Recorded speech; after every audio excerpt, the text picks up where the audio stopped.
jìnnà sí wọn bí sánmọ̀ sílẹ̀ o ara ló ń ta wọn ṣe mọ́ o náà bá sunkún sójú bẹ̀rẹ̀ má ti fi gbé sọ kó fẹ́ yẹ ẹyẹ kó lọ ìgbé sọnù sígbó wọn dúró títí ọwọ́ wọn ò tó ìṣó máa ṣe ta ní kókó ṣòkòtò tí olókùn ó dá kìtìyàn ó dórí àwọn lọ́tẹ̀ o.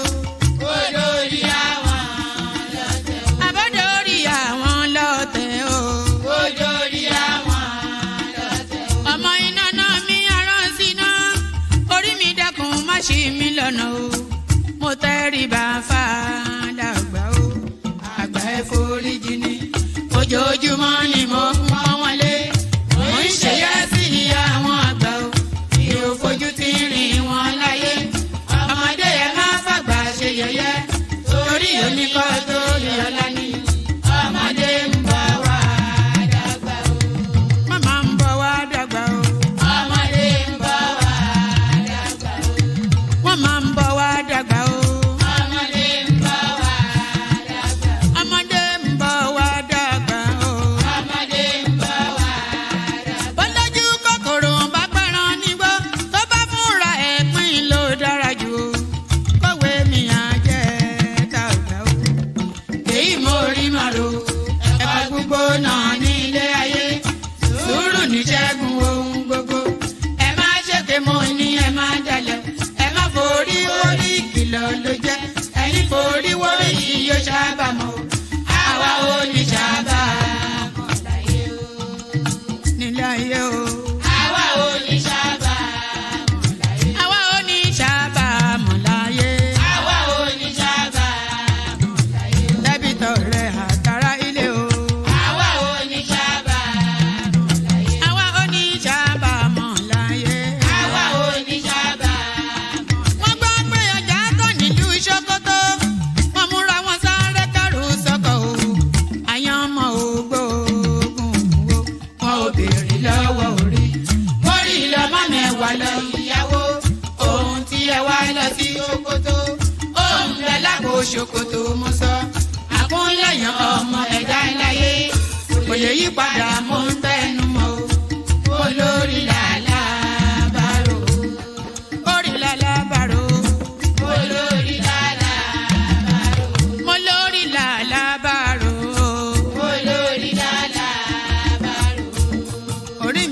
mi níjà o. Olórí lálàbàrò. Lálàbàrò. Olórí lálàbàrò. Oríjà jogun ìkànnì wọn rí má fi wá fáyé mu nílé ayé wa o. Olúwa àgbẹ̀ wa níjà o. Àmì nílé ayé wa. Ó tilẹ̀ jẹ́ pé àtàkọ́ ni wá. Ó tilẹ̀ jẹ́ pé àtàkọ́ lẹ́yìn. Ṣọ́wa nínú àpamọ́ kìnìún. Ejò olóró àkékè ṣọ́wa nínú ìdàgìrì ayé dáàbò ẹ̀bùn wá fi ṣọ́rẹ́ ṣọ́wa o. Mo sádìyọ bàbá lókè o. Mo sádìyọ bàbá lókè o. Mo sádìyọ bàbá lókè o. Mo máa sádìyọ bàbá lókè o. Mo sádìyọ bàbá lókè o. Olúwa àgbẹ̀ wa níjà o. When you go to major parts, they live as if they are in the jungle. Lagos is Lagos. It is not jungle. You either obey our law or go to your own jungle. Did he actually live in the state coffers when he left as governor? And are you willing to publicly publish the bank verified statements to settle the matter once and for all? Yes. Yes. Not talking. Yes. My predecessor left 9 billion cash and 9 million or 9 billion? 9 billion cash and 26. Let's ask this question. You took money belonging to Anambra state government and put it in a company in which your family has interest. That's what you're telling me. No, let me tell you. Look at what you're saying. I bought shares in banks. Let me tell you what I did. It wasn't only in that I invested. I invested $50 million of Anambra state money in power sector. I invested another over several billions in banks, including banks where I have share. I was investing for the future of the state. It doesn't matter whether I have shares there or not. But so, if the shares is making profit, so if I have an opportunity of building a future for the state. Did he actually live in the state coffers when he left as governor? And are you willing to publicly publish the bank verified statements to settle the matter once and for all? Yes. Yes. Not talking. Yes. My predecessor left 9 billion cash and 9 million or 9 billion? 9 billion cash and 25.6 billion in script issues. These are sovereign wealth fund and shares in other banks. You know, if you put 9 million to that, you get 35.5 billion. Technically, you know, but he issued checks worth over 15 billion before he left, waiting for me to cross over before those checks started appearing. You know, so you can see it's timing and leading in accounting. That's what happened. So this is fact. We have published it already. It's already in the social media. It's everywhere. That what he left was 35 billion. Let me even tell you, if I were not only publishing the figures, publishing the bank statement, would you look, do? Our accounts are properly audited. My sister. They said it failed. That's the IREV. The IREV is separate from the BVAS. The BVAS accredits people and then it's supposed to take a picture and upload it to the IREV. The IREV did not work on that day. Yes, me and you know the difference between all this. For the average Nigerian, that is all included. And I want to speak to the average Nigerian. What they've sold us, whether it's IRF, whether it's the IRA, what they told us is the BVAS is from this to this.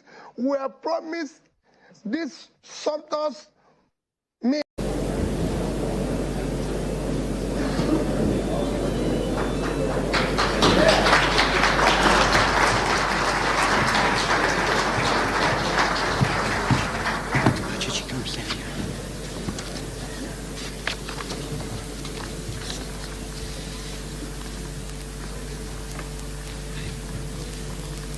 Ladies and gentlemen, we got him.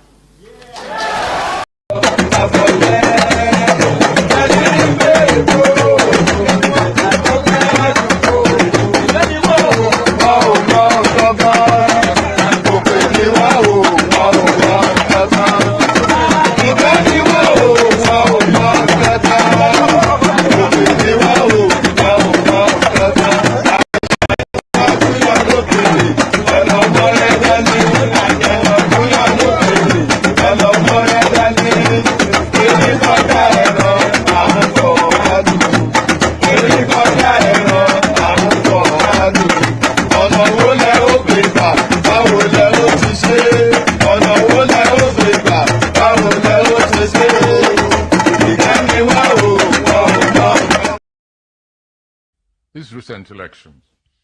It's unfortunate that because the two things happened, first of all. One party took over the labor movement, which is one of my favorite movements also. And then it became a regional party, more than, whereas it was a marvelous breach into the established two camps. Peter Obi achieved something remarkable there, that he broke that mold. Yes, however, he did not win the election. In addition, my own organization has a monitoring unit. You know the one I'm talking about. And so I could say categorically that Peter Obi's party came third, not even second. And that the leadership knew it. But they wanted to do what we call in Yoruba, Bajue. That is...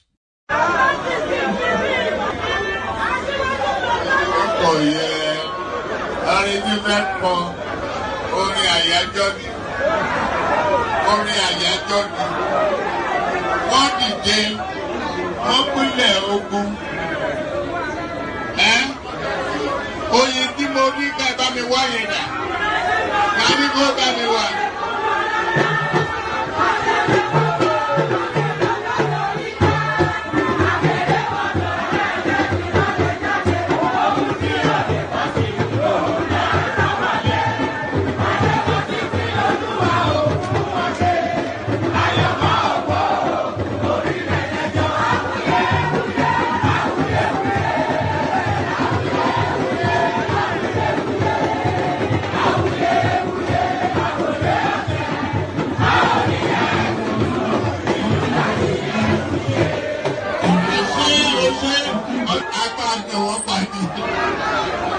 ẹ̀jẹ̀ mi nìyẹn kí n gbọ́ àkọ́bí ewé ayò ewé tún lè jẹ ìtún ló ní ọtún ẹ ṣe ìfà ló ní kan fà ẹ mọ́ra àìbínú gbogbo àtàrẹ gbogbo méjì ọkà bàbà gbogbo mẹ́ta ọkà wáṣẹ́ orí ló túmọ̀ ẹ̀dùn gbogbo ọ̀nà ní túmọ̀ ẹsẹ̀ akọni ìmọ̀ tú ìmọ̀ ọjọ́ ìmọ̀ èmi ni wọn kì í dálẹ̀ bọ́bá lọ mẹ́lẹ́mọ́ wá fi jó ẹlẹ́mọ́ akọni bọ́bá lọ bèbèrè wá fi jó ẹrùkù bọ́wọ́ wọn bá tẹ̀ mí wá fi jó aláre àwọn mẹ́tẹ̀ẹ̀ta parapọ̀ wọ́n wá jọ ń pẹ́ mọ́ ẹ̀ẹ́mọ́ olóko jẹ wọ́n pa Akíntọ́lá ọmọ Ògún wọ́n pàdé ìyọ̀dà ọmọ Àtàlàbọ̀bà Àkànbí wọ́n pàdé Ṣàtàdàdẹ ọmọ ọba Ìjẹ̀bú Mèrè Aṣíwájú odò gbólùkẹrẹ ajagun lólòdì ọ̀run tó bá ṣe pé tìyẹ tó bá ṣe pé tìyẹ náà bá ń darí jọ wí àgbèrò ní kún gbọ́wọ́ ọgọ́ ti ṣìgìdì máa gbé àgẹ́tì ló máa ń gbé àyàn tí ìlàyàn ewúrẹ́ ọlọ́run dákun má padà lẹ́yìn ẹ kó má gbàgbé ọ̀rọ̀ tẹ́ aṣíwájú ọlọ́run dákun má padà lẹ́yìn ẹ. Àkànbí ọlọ́run dákun má padà lẹ́yìn ẹ. ọkọ̀ onírẹ̀lẹ̀ ọlọ́run dákun má padà lẹ́yìn ẹ. òdòlé sọ bẹ́ẹ̀ gómìnà sọ bẹ́ẹ̀ dẹ́pútì sọ bẹ́ẹ̀ ọ̀túnba sọ bẹ́ẹ̀ spíkà sọ bẹ́ẹ̀ bàbá Ìjẹ̀bú. And it is right there. I wonder who the speaker was. It has to be Mudashiru. No, it won't be Mudashiru, would it? Because Mudashiru was not the speaker under Tinubu, but there it is right there. Good day to you, good to be in your company and all that. Good day to you, good to be your company. I hope you've had a gloriously wonderful day, crescendoing into yet another session. Your friendly neighborhood or your laughing man, one man went to mow. Where is Baba Tinubu? Well, Baba Tinubu is wherever he is. The important thing is he's alive and he's still your president, and he will be for the next 6 years. So rest assured in your mind, Adewale Olusegun, Baba Tinubu. I thought we circled this where is Tinubu. So anytime this guy goes abroad, they roll out this particular little skit that they do. Where is he? And then where is he? Is the question? Where is he? Is the question? And where is he? Nobody knows. Where is he? The guy said he was going to France. He's in France, and then he's left Paris for London because that is what his team told us. And then shortly to be back in Nigeria round about the Easter time. So that is his retinue. It's publicly known. It's published. It's made available to the public. So unless we want to change the president to Aso Rock and insist that he must not move beyond his bedroom and his office, then a president that is not traveling is a president that is not working. Because what needs to happen to move Nigeria forward, it has to happen from an internationalized space. You know, the finances that we need, the deals that we need to strike, the relationships that we need to form, all of them outside of the shores of the country. So that's just what. Actually, let me play you this clip. I was going to play it later, but off the back of that comment in the comment section, let me play you this clip. If you want to know the spill out, if you want to know the incidental effects of a lot of these travels that these presidents make, this is one of the offshoots of that. watch this. President Bola Ahmed Tinubu gave me $270 million US. I'm not afraid to say it. Yes, I'm not joking. Before you scream, let me tell you how he changed my life. Life is hard in Nigeria. Fuel is expensive. Food prices are high. Dollar rate is crazy. People are angry. But while many are shouting, very few are seeing the real opportunities that can change their lives. In 2024, President Tinubu went to an economic summit in Riyadh, Saudi Arabia. He didn't go there to talk alone. He went there to bring something home. From that trip, Nigeria signed a trade deal with Saudi Arabia to export soybeans and red meat. This deal was big, worth over $270 million US. But guess what? Most people ignore it. They kept shouting Nigeria is hard and they miss their blessings. But me, I didn't ignore it. I took action. I started small. Today, I export agro products to Saudi Arabia and I have over 500 people working directly with me in this business. Imagine if others took action. Think about this. Over 100,000 Nigerians heard about the deal President Bola Ahmed Tinubu signed with Saudi Arabia. If only 10% of those 100,000 people took action, that is about 10,000 people. If they did what I did, 10,000 businesses will have grown. It's not too late. The same President Bola Ahmed Tinubu instructed the Nigerian Export Promotion Council to train, equip, and facilitate Nigerians. So there it is right there. So hopefully that answers your question. Adewale Olusegun. That's not even a real name, by the way.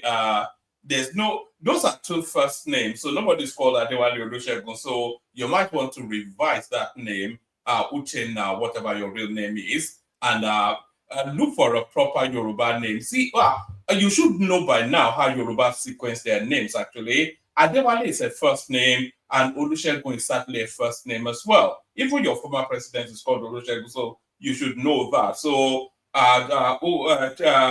Chukwudi, or whatever your name is, if you want to disguise under a Yoruba name, find out how those names are sequenced. So there's that, and that is what your president does. So that guy right there, he was describing then opportunities that are veiled as a consequence of Tinubu's travel to Saudi Arabia.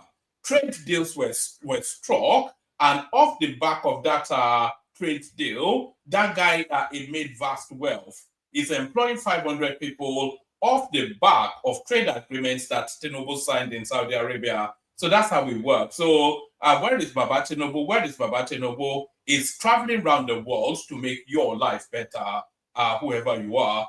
Look at that now. Look at this guy.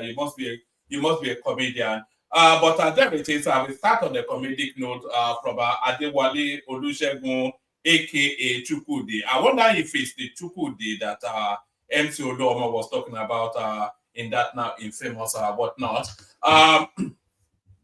Good day to you, good to be your company and all that. Good day to you, good to be your company. I apologize that I started that way, but sometimes my eyes flit to the comment section and a comment pops out and I just want to, yes, look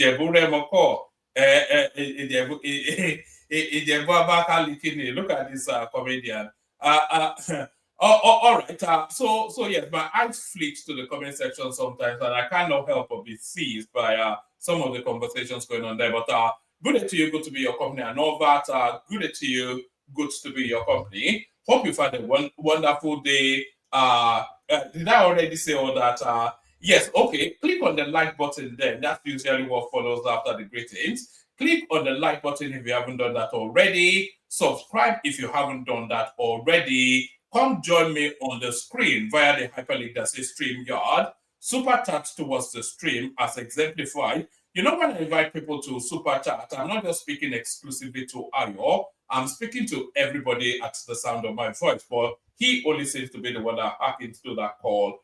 There was a time that we're having an abundance here. So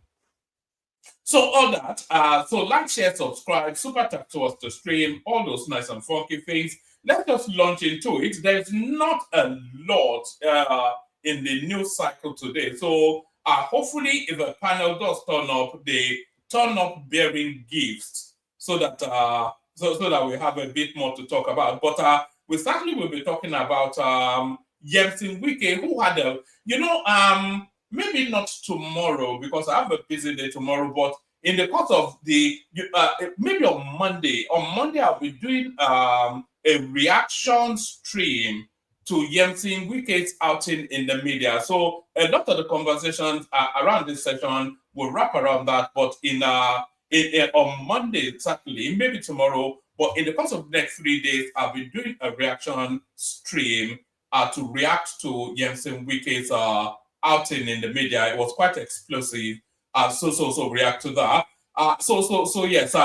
Shall we just get started? There's not an abundance in the news, as I said, and you can probably tell that then by the first item that pops up. Kwakwanso's defection to APC welcome development, says state party chairman. So now,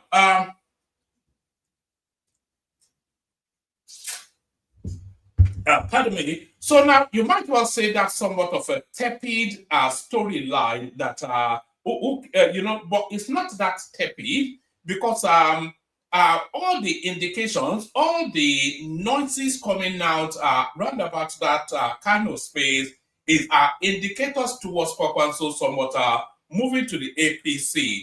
And if and when Kwakwanso moves to the APC, that will be a game changer. I don't think anybody will come out in 2027 if Kwakwanso moves to the APC, because that solidifies, that embellishes an already winning strategy. Kwakwanso's defection to... What's that noise I'm hearing? Kwakwanso's defection to APC is a welcome development, says state party chairman. So now let's see now how near that move is. It's been talked about so much. It's imminent, isn't it? If it's been talked about with this much fervor, and what they are doing now is clearing the space for him to make a grand return. He used to be of the APC, as I'm sure you know. Just a few paragraphs from this. The chairman of the All Progressive Congress APC in Kano, Prince Abdullahi Abbas. There are several brooding houses in Kano State, by the way. You have the Adoba Yero house, you have the Sanusi house, perhaps this is one of the houses as well.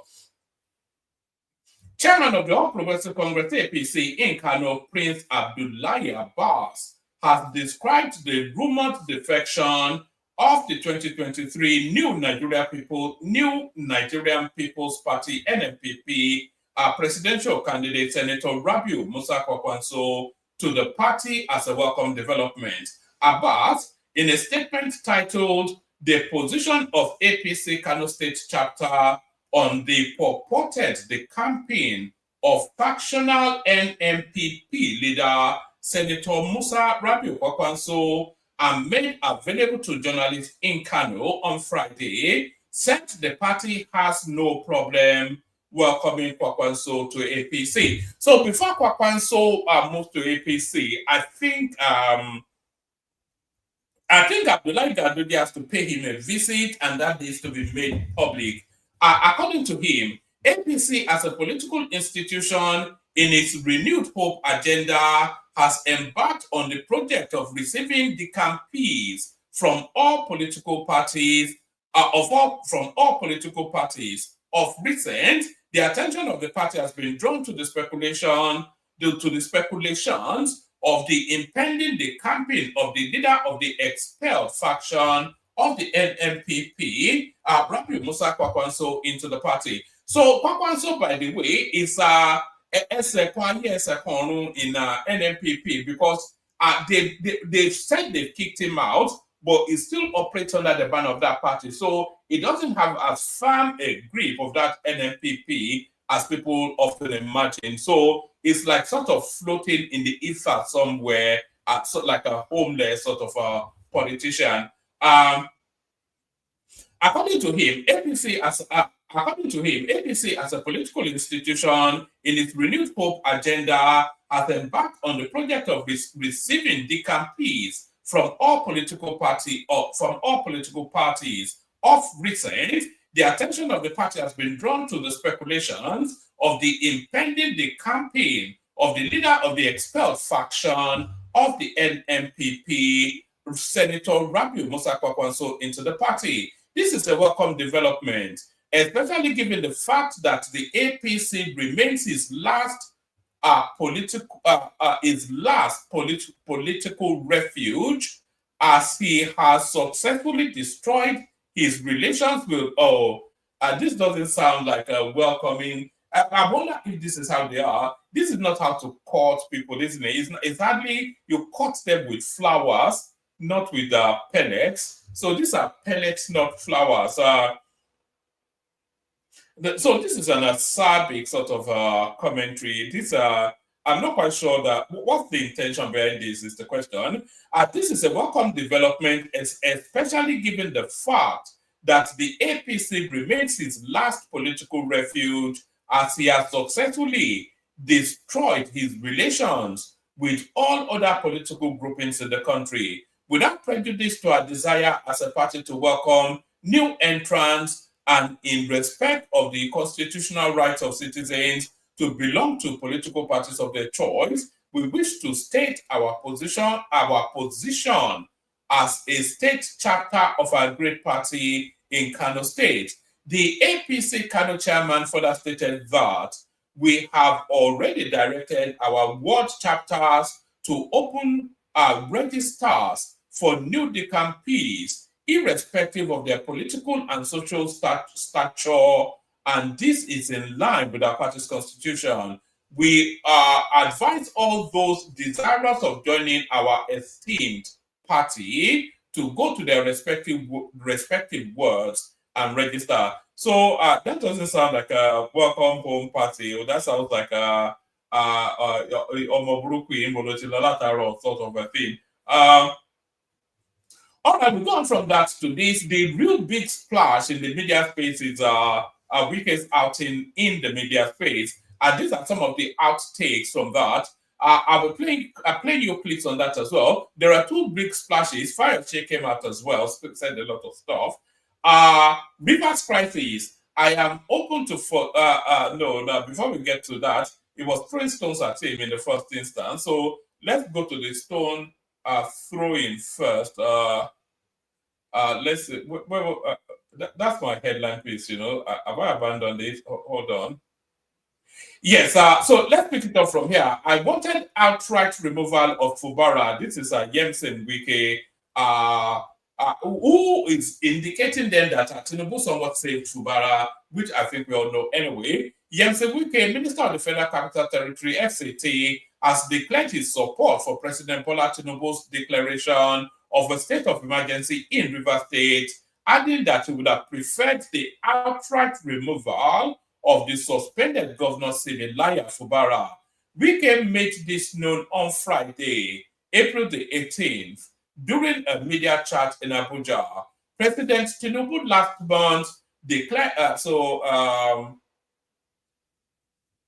let's go to, actually, I have a clip, rather than me read it out, I have a clip where he actually spoke to that space, so watch this. Yes, now to this issue of the state of emergency declared by the president in your home state, Rivers State. You haven't quite said anything since that state of emergency was declared, but quite a number of people, including the NBA, the National Nigerian Bar Association, has come out to say that the president's declaration was unconstitutional.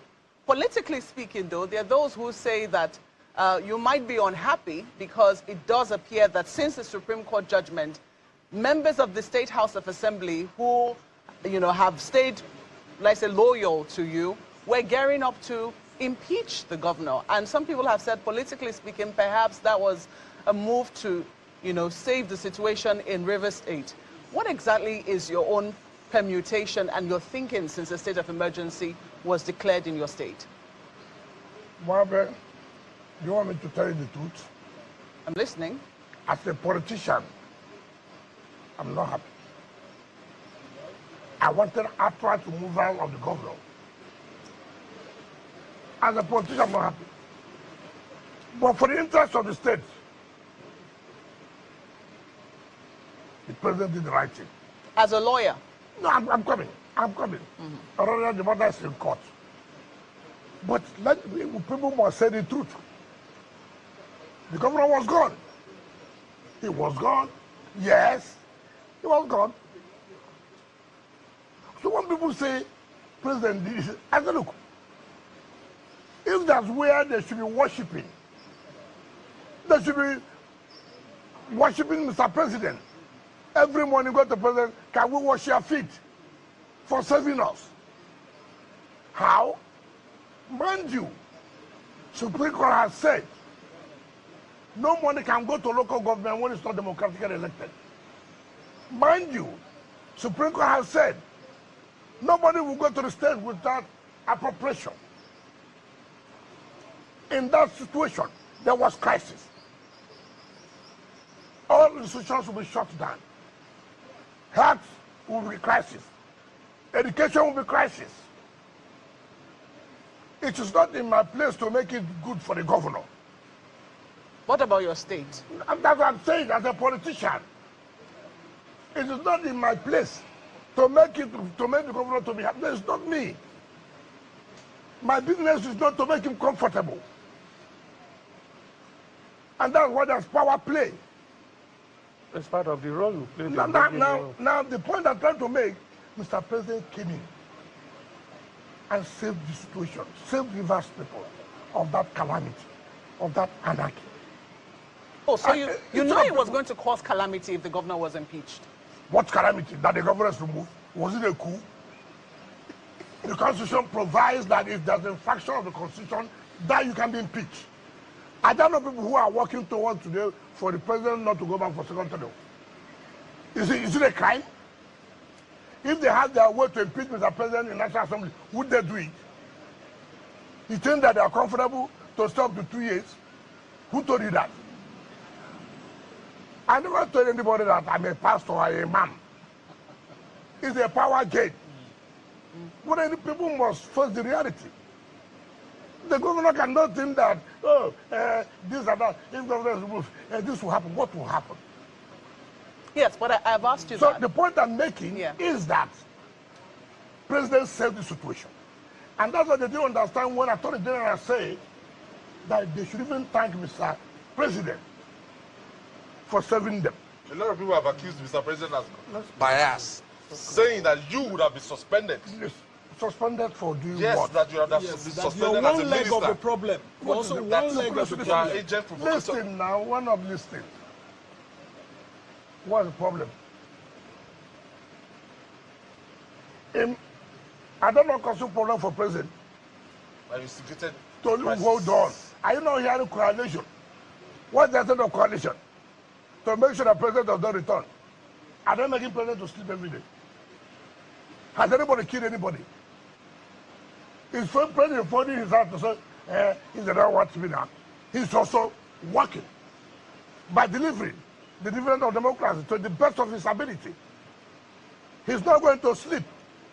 Mr. President has a good relationship with the National Assembly. For Christ's sake. You actually hold on. You see, I have told you here, governance is not about awarding contracts. It's not only about awarding contracts. Governance is not only about inspecting project, commissioning project. Your capacity, your ability to navigate is key. If as a governor, you have crisis, you don't know how to navigate, to put your people in check to make sure you are calm, your governance is going through. I suffered it. The powers that be at the national level didn't want me to survive. Did I go to a church to cry? Did I go to a mosque to cry? I came back. I sat down. I said, listen, we have problems. How do we do? We have to navigate this. How do I navigate it? Okay, all right. Let me finish. So that give people the opportunity to hear from us. So this attitude of the governor, if it's removed of the crisis, the Constitution provided for it. And therefore, you must also be careful. The kind of infraction. Look at what Supreme Court said. Am I the one? That you are ruling as a despot. But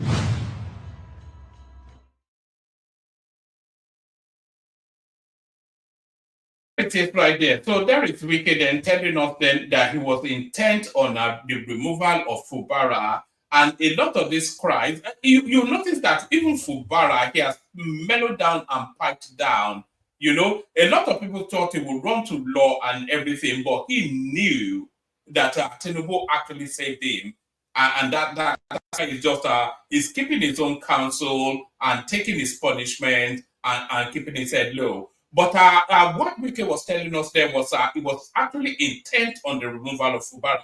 But now that he has said it publicly, that now negates it because he cannot now go on and do it now because it's so much in the public clear. But no, that was just a little insight then into the workings then of the.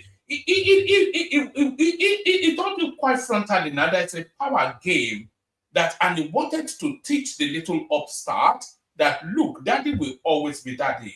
And that was the point. It was an ego clash, and he was determined to have his way. Maybe he will still have his way, actually. Maybe I need to revise my position then that when Fubara comes back, he'll be impeached. Because now that they've discussed it publicly, it will be very difficult for them to go on and do that. But that's Wike then coming out then to tell us then that Fubara it was toast, but Tinubu reprieved him. So that's that. And there was there's a narrative as well of the Nigerian Bar Association being bribed with 300 million naira, which is consistent with how the judiciary works in Nigeria, isn't it? But there it is. Let's go on. We're still with the Wike space. Cross River crisis, Rivers crisis, not Cross River, but Rivers. I am open to forgiveness. Wike gives Fubara condition for peace. So if Wike doesn't finish that guy will finish him anyway. There's no point in trying to forgive him. If Wike doesn't see that guy off, that guy will see Wike off. The Minister of the Federal Capital Territory, FCT, Yemse Wike, has stated that he is open to reconciliation with the suspended governor of Rivers State, Sim Fubara, on the condition that Fubara offers a sincere apology for the ongoing political crisis in the state. Wike and Fubara have been at odds since the latter assumed office as governor in 2023, leading to a deepening political rift that eventually fractured the state's House of Assembly and created two rival factions within the legislature. As tensions escalated and the crisis began to impact security in the state, President Bola Tinubu declared a state of emergency. In a decisive move, the president suspended Governor Fubara for 6 months and appointed a sole administrator to oversee the state's affairs. Speaking at a media parley in Abuja on Friday, April the 18th, Wike questioned the sincerity of efforts made towards resolving the crisis and emphasized the need for genuine dialogue. Has anybody approached anybody? I don't like people who are hypocrites, Wike said.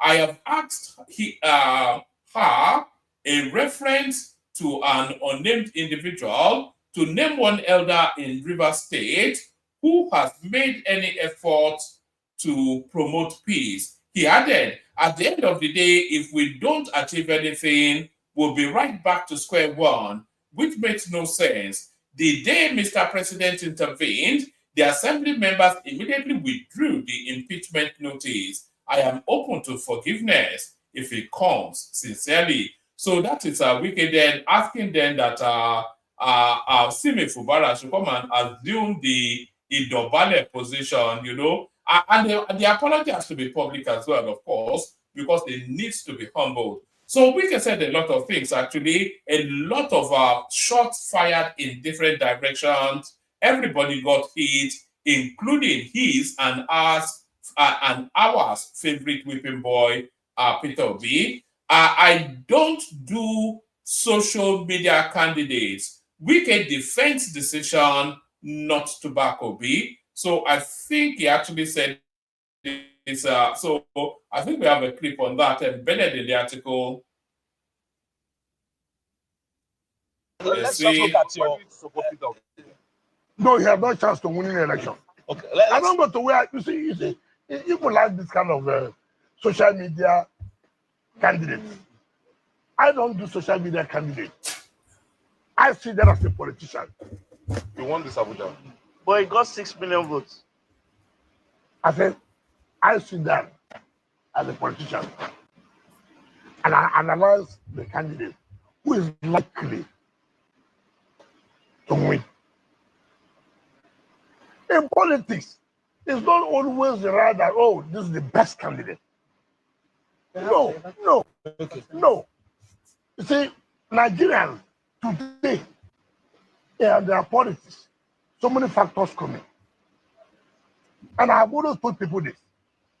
Whether it is correct or not, it's a different thing. Look at Tribune 1. Mind you, whether APC likes it or not, it was very, very turbulent for Tribune to have scaled through that election. His own party administration, you could see, people don't want to speak the truth. Before that election, putting things that would have made him to fail the election woefully. The fuel crisis, the Naira issue, it was terrible. No party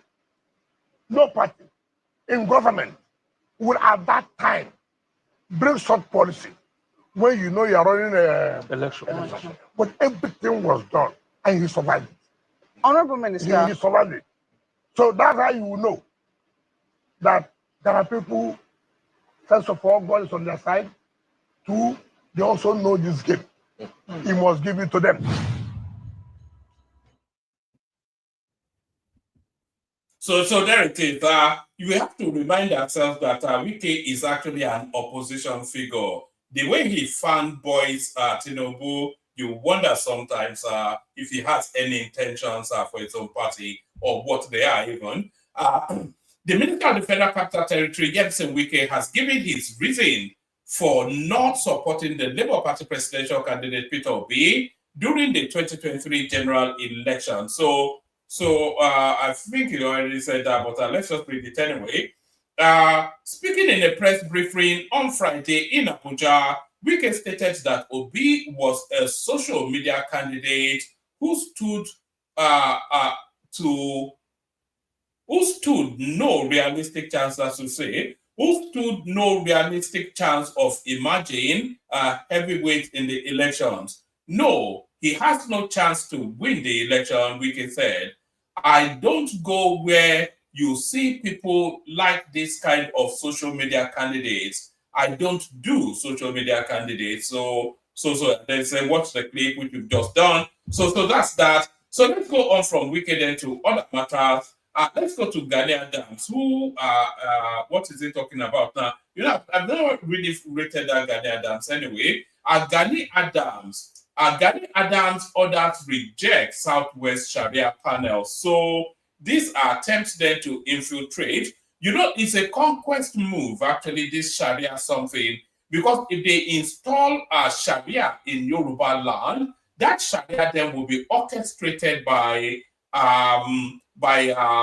the Sultan of Sokoto. So then remotely then, the Sultan of Sokoto then have governance over Yoruba land. So that's really the strategy there. You know, the head of the Sharia, in Nigeria, is the Sultan of Sokoto permanently. And if it's not available, it's deputized by the Shehu of Borno.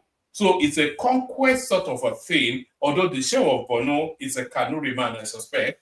Gani Adams ordered reject Southwest Sharia panels.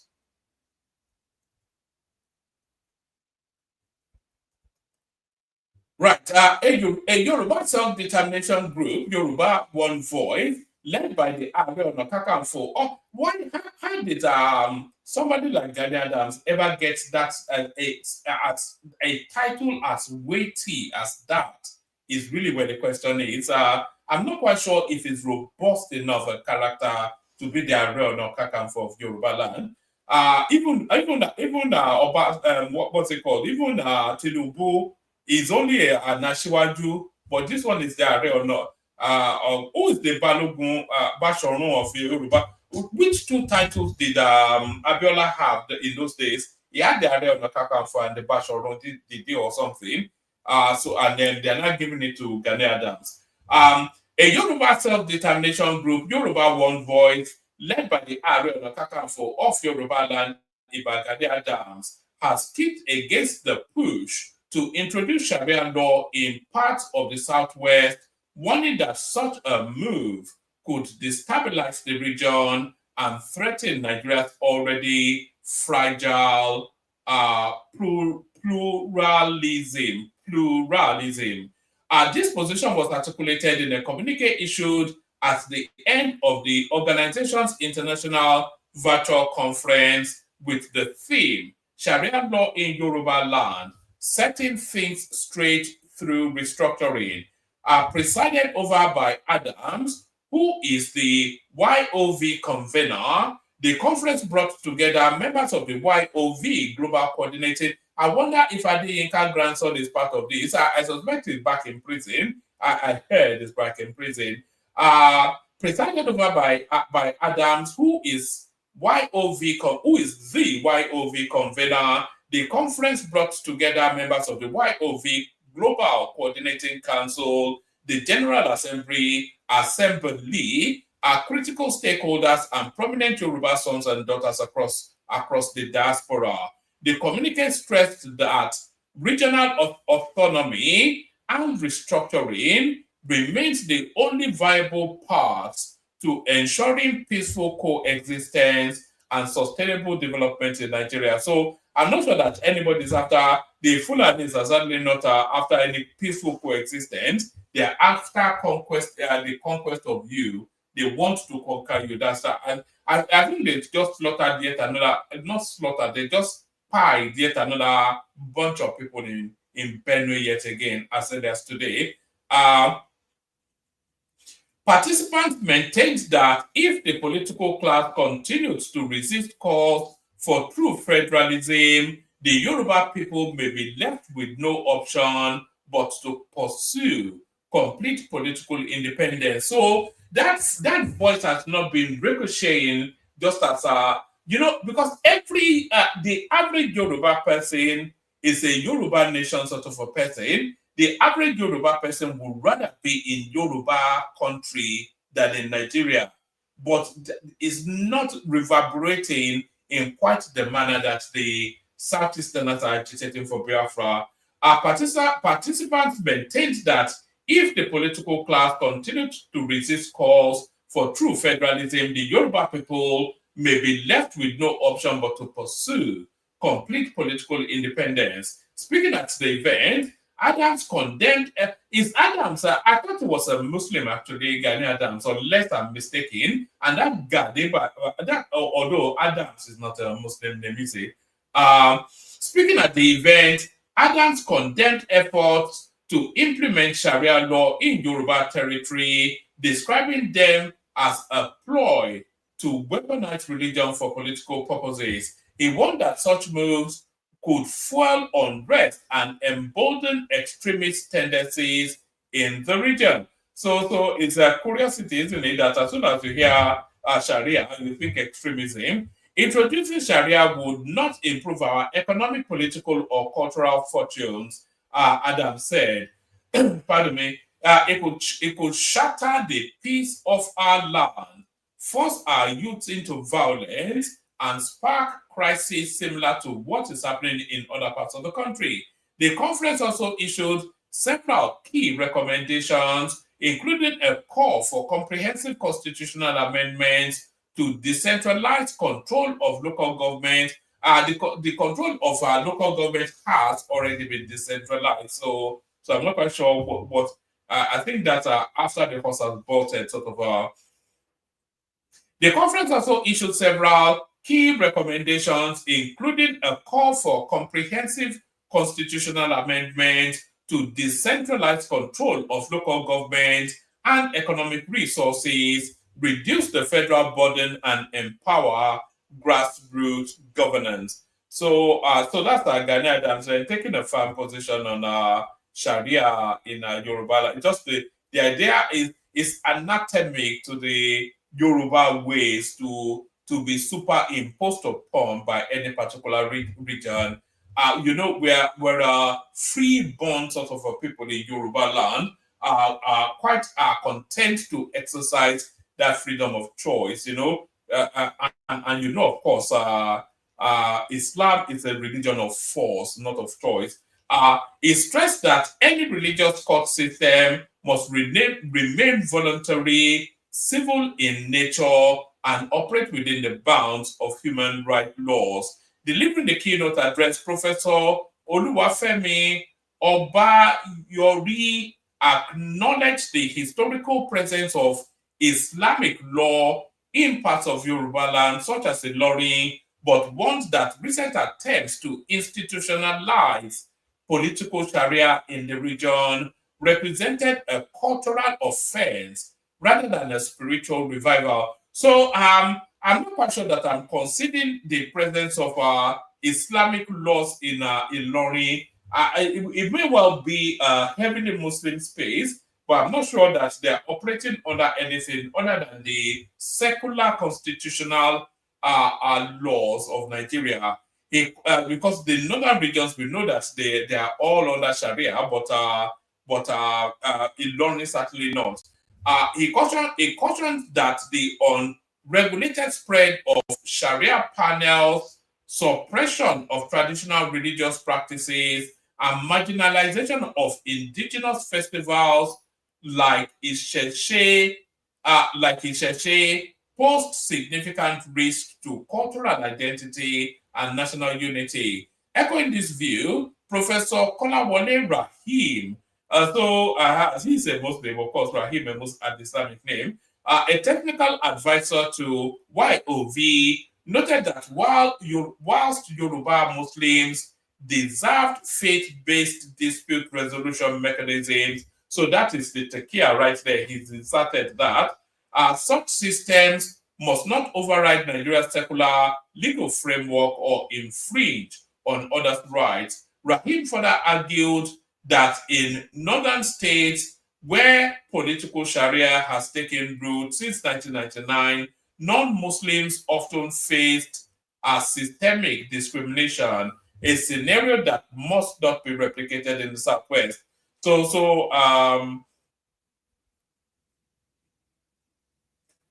Yes, also speaking, Prince Adedokun Ademuluyi called for alliances with other ethnic nationalities, pushing for restructuring, particularly those of the Middle Belt and South-South, to create a united front for regional autonomy and constitutional reforms. I think that autonomy sort of a restructuring narrative will be the next big lift in after the next round of elections. I think that may well be where Tinubu will go to. Tinubu working remotely from overseas returns after Easter. So this is the answer to the question that was posed by Adewale Olusegun, otherwise known as Chinedu. They are doing where is the president, where is the president. It's like they just regurgitate the same whatever it is that they do.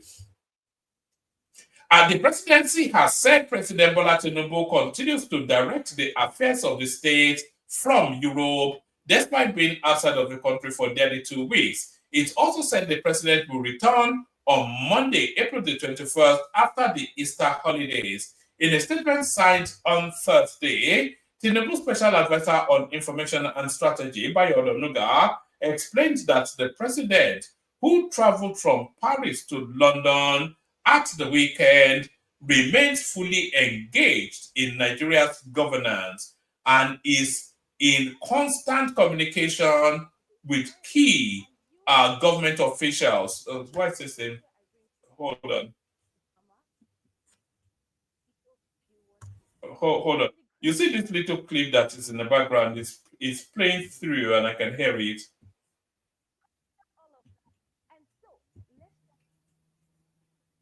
All right. So that's that. Then that's the presidency doubling down. So that's the presidency doubling down. So let's now go to this rather little interesting piece by Reno Mokri. I'm not seeing this super task fly through, by the way, only Ayo. So this is a categorical fact, what Reno is saying here. I think we touched on it yesterday, but we go a more expanded reaction to it. Never in Nigeria's history have so many road projects been going on simultaneously. The Lagos-Calabar Coastal Highway is progressing. The Sokoto-Badagry Expressway is being constructed as we speak. President Tinubu has just approved 777 billion naira to complete the 700 kilometers Abuja-Kaduna-Zaria-Kano Road, of which work is ongoing. The Lokoja Benin Road has already resumed construction. Meanwhile, the East-West Road is currently advancing, even as the federal government has commenced the construction of Phase 2B of the access road to the Second Niger Bridge. Then the Akwanga Just Bauchi Gombe Road is being reconstructed. As we speak, road construction is ongoing in 75 roads across 24 states of the Federation. This has never happened in Nigeria's 65 years history as an independent nation. So, Nigerians, please think, do you want to replace a president who is granting you unprecedented access with one who spent 8 years as governor of Anambra State and did not build a single nursery, primary, secondary, or university? Or El Rufai, who served 8 years in Kaduna and turned the state into the bloodiest place on earth? Follow who know road and how to build them. So that's Reno. Then I think he's working hard for that ministerial nomination that we heard was being offered him. So let's go on from that to this. We're talking about progress being made in the country. This is coming from StatiSense, by the way. They deal just in raw data, nothing to do with politics, just raw data. So Q3 2023, Nigeria was generating 4,100 megawatts. Q1 2025, 5,700 megawatts.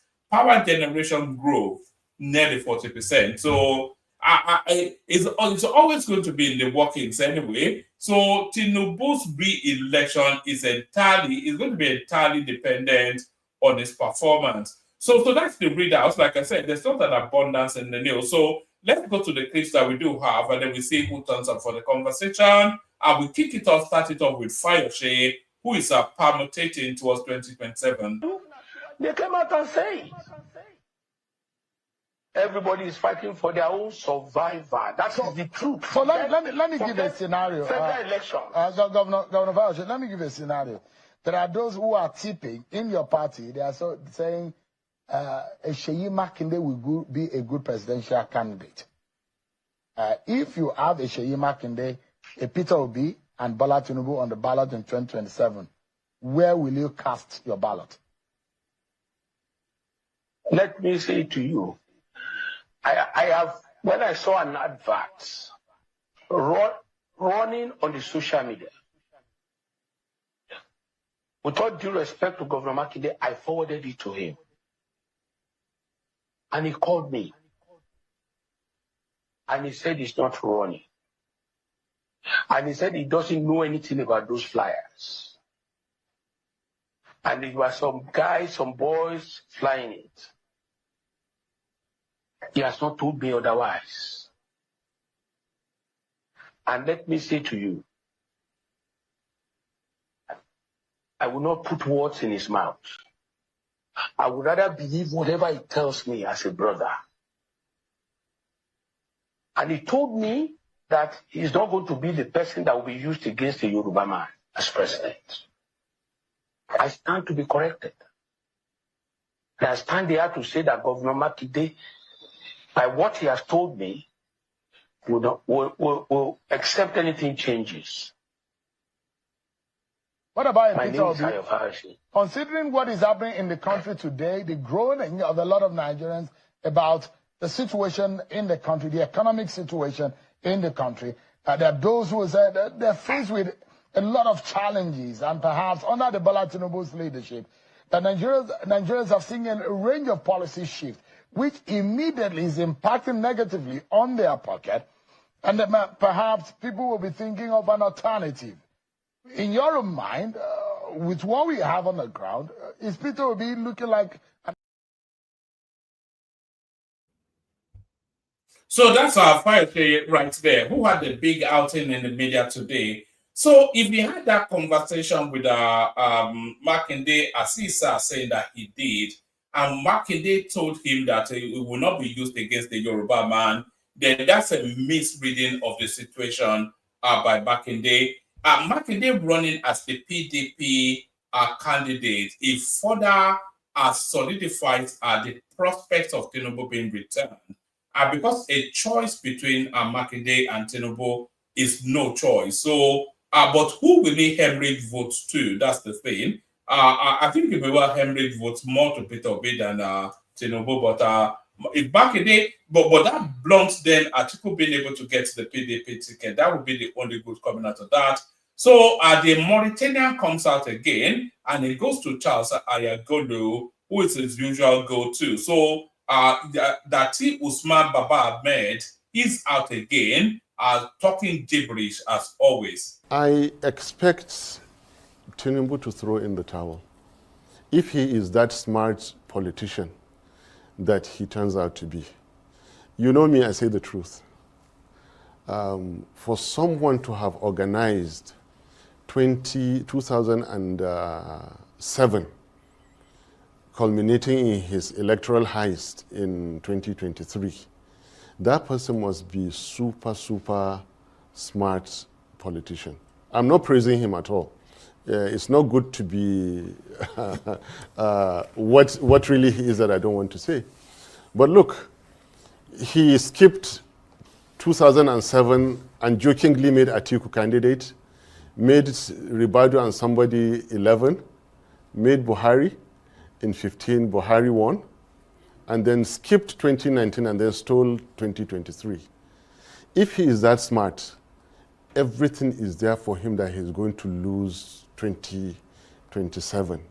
If he is that smart, because everything is there. There are two possible candidates that I cannot mention, and they are the nemesis of Tinubu. Tinubu's time has come. It has been proven that APC is a lie. Buhari did not develop Nigeria. Buhari did not provide security. Buhari did not fight corruption. Neither will Tinubu ever do this. So going forward, I see APC losing this election. I see Nigerians somehow uniting.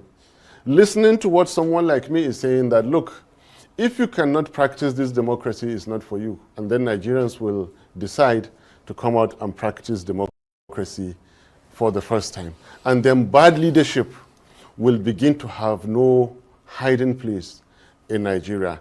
And then gradually we'll begin to heal our land. We'll begin to recover. We'll begin to unite and take each other's as fellow Nigerians, brothers and sisters. Their time is up.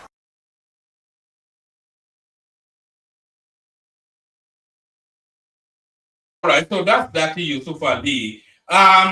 So I hold no truck for Buhari. I detest the man. He's a pretty evil guy.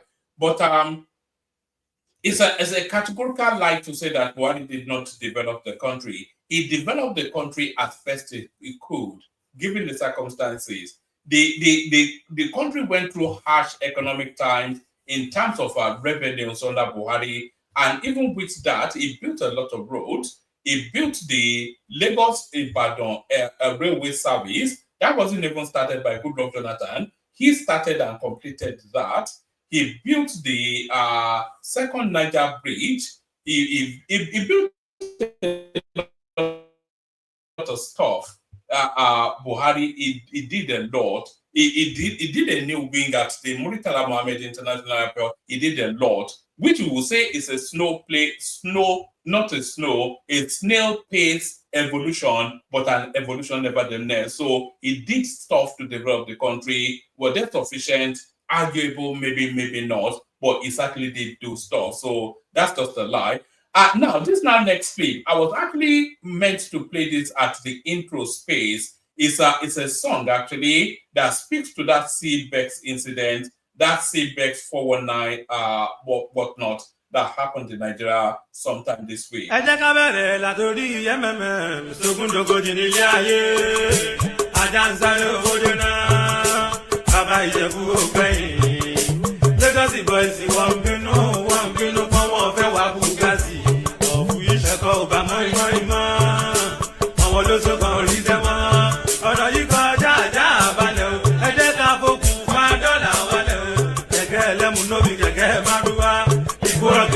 Banana Island.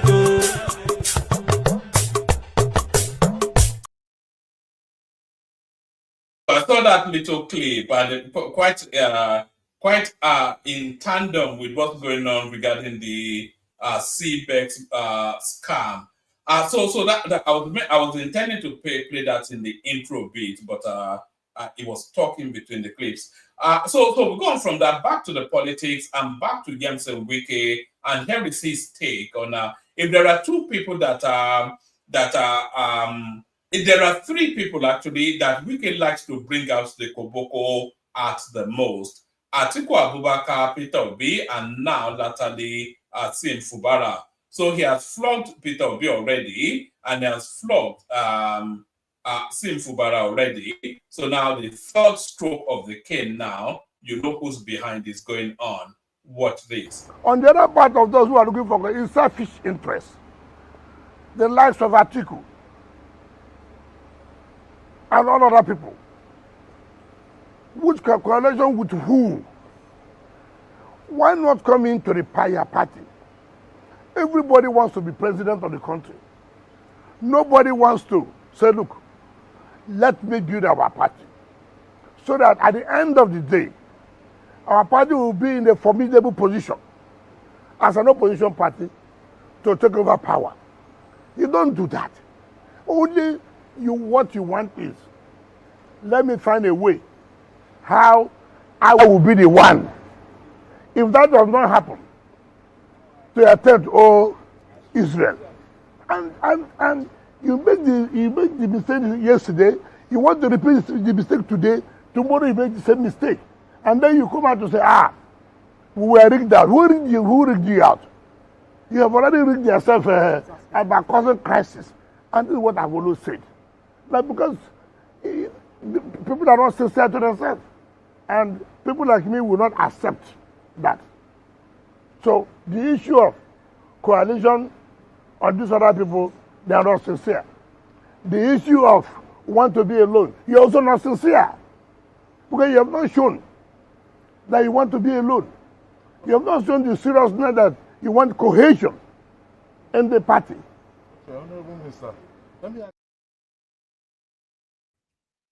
So that's the Yemsen Wike right there. 2027 is going to be bloody. All the Waziri of Abu Dhabi and all these kind of people. It'll be interesting. It won't be boring actually. The way things are going now, the politics is already playing out, and the people are already being weeded out. We've been weeded out, because he's still doing. What are they doing with the money? As people continue to show us clips of the Lagos Calabar Super Highway, Sokoto Badagry, Nelfond, etc., etc. So the impact we saw the governor of was it Akwa Ibom or something, a PDP man, telling us that because of Tinubu's performance, he's going to vote for him in 2027. So events are superseding; they are fast exceeding the storylines that these people are still clinging on to. And that's it. Look, they just caught a lonely furrow, don't they? Atiku Abubakar and Peter Obi and El Rufai going to have lunch with what's it called? Buhari, and Buhari putting out messages that, look, I couldn't tell them not to come, but I don't support them, but they're just a bunch of idiots, It's just silliness now. So the elections is actually taking place now, and by the time they declare the winner, February 2027, very difficult for anybody to argue otherwise. Let's take one more wicked clip, and then we'll see who turns up for the conversation. So, on that basis, I like it. So, now, you said NBA. It's unfortunate. How would NBA say it's unconstitutional when you collect that gift?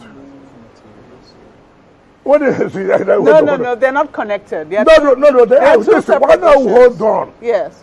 That's why I tell the people, when the Board of Ventures came to see me, he was here. And I told them, what is it? When Justice Leafy gave judgment about local government, NBA came out and condemned the judgment of Justice Leafy. Without reading the judgment. They made comments without reading the judgment? Yes, which has never happened, yes. Now, the president declares of emergency. He now says, oh, it's not correct. Now, until everybody now knew why you are doing what you are doing, that the state gives you a gift of 300 million naira. A gift that was not appropriated. There was no appropriation. You took MPA. You took 300 million naira and said it's a gift. They solicited for help, and you are a member of the NBA yourself, and you have supported the NBA yourself. So hold on. In my budget, I put grants. In my budget, I put grants. I'm allowed by law. It has been appropriated. In this case, there was no appropriation. And for NBA to take an illegal gift, assuming that this thing didn't come up now, did you know that they took gifts? Are you suggesting that the stance of the NBA was influenced by the gift that they had received? Are you not aware? Is it hidden? Everybody has seen it. No, they're two separate things. No, they are not two. Let me tell you. And I can tell you how the money came about. It came through some area, senior advocate of Nigeria, who is close to the chairman of the NBA. That's how they offered NBA that they are going to host the annual general conference in Port Harcourt. Will you support the NBA to return the 300 million naira? What do you mean by support? It's being a member. Because a lot of people are saying they should return the money. They have said no, it was only a gift. And you don't return the gift. To who? To the NBA, which you are a member of. There are some gifts that will kill you. Okay. This gift, let me tell you, this gift is too bad. Let me tell you, see, that's why you have to be careful in certain things you do. So there it is right there. Everything and everywhere in Nigeria. Nigeria is a den of iniquity. It's an outlaw sort of a Wild West sort of almost God-forsaken place. The Nigerian Bar Association are being paid $300 million to take a partisan position in law against in favor of an illegality. A gift of 300 million. They are sharing it amongst themselves, so there's no getting that money back. But there it is, right there. Nigeria is it's a den of thieves. That is what Nigeria is, a den of thieves. The Kegite music, and then we see who turns up. Only water, only water, where they see ma.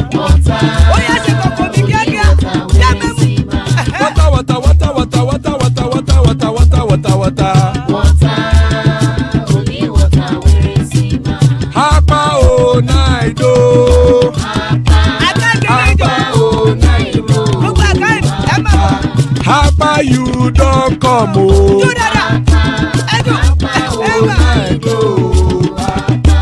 Hapa oh night oh.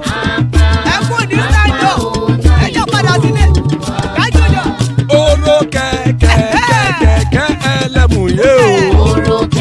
Ilé sọ́dí kẹ̀kẹ́ rẹ̀ ẹlẹ́mù rẹ̀ o. Hobby master kẹ̀kẹ́ rẹ̀ ẹlẹ́mù rẹ̀ o. Chifu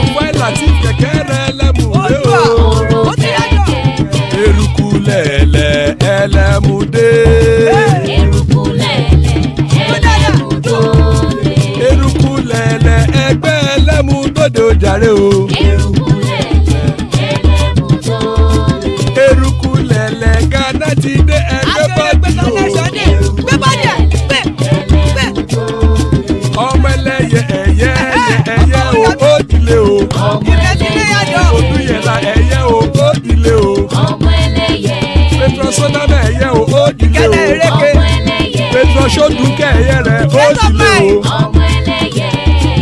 ẹlẹ́kọ̀ ọ̀run mú ìní o.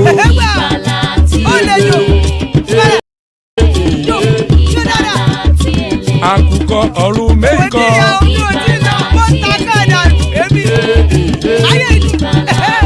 ikú kò ní ríwà gbéṣe o.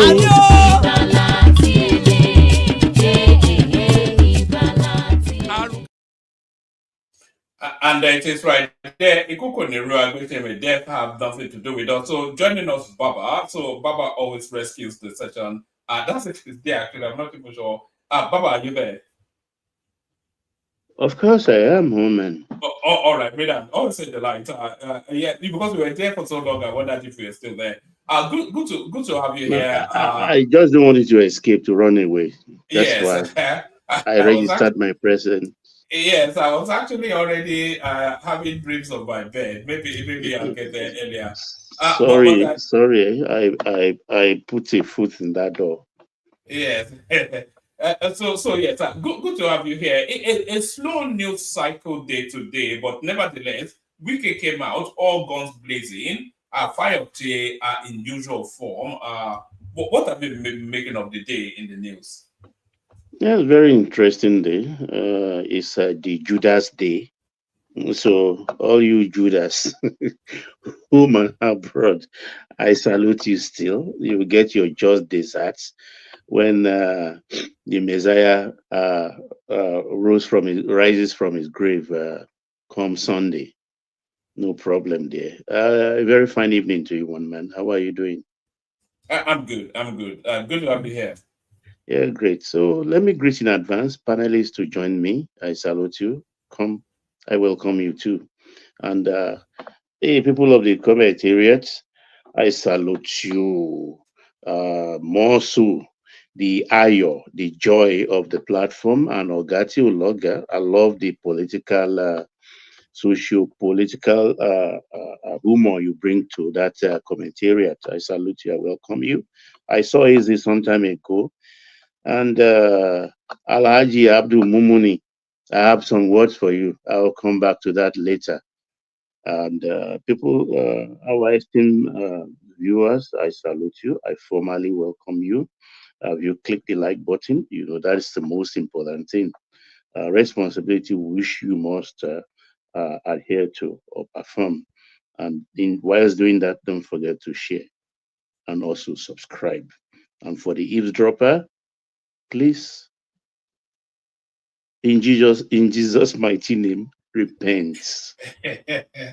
Repent. You think some people are beyond redemption? Some of these people. I will keep preaching to them. There are some people you have to flog into heaven rather than push them into hellfire. You know something, Baba. I used to. I probably still will be doing it. I used to put up this poll that you clicked on the like button, say yes or no, and a good 30% will say no. Not only are they not clicking on it, but they want to signal to you that I'm not clicking on it because I hate you so much. That's it.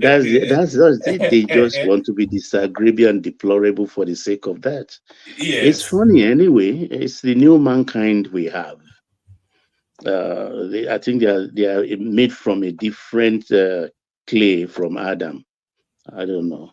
Yes, woman. I'm glad you bring this to the fore today, because maybe I missed it. Maybe it's the first time we are talking about it. This 300 million naira the NBA took. It's in bad taste. It is odious. It's disreputable for such an organization to take that kind of money, knowing full well that it's illegal. When this thing came to the fore, 4 or 5 days ago or so, I had it first. Was it first or the second time on a talk show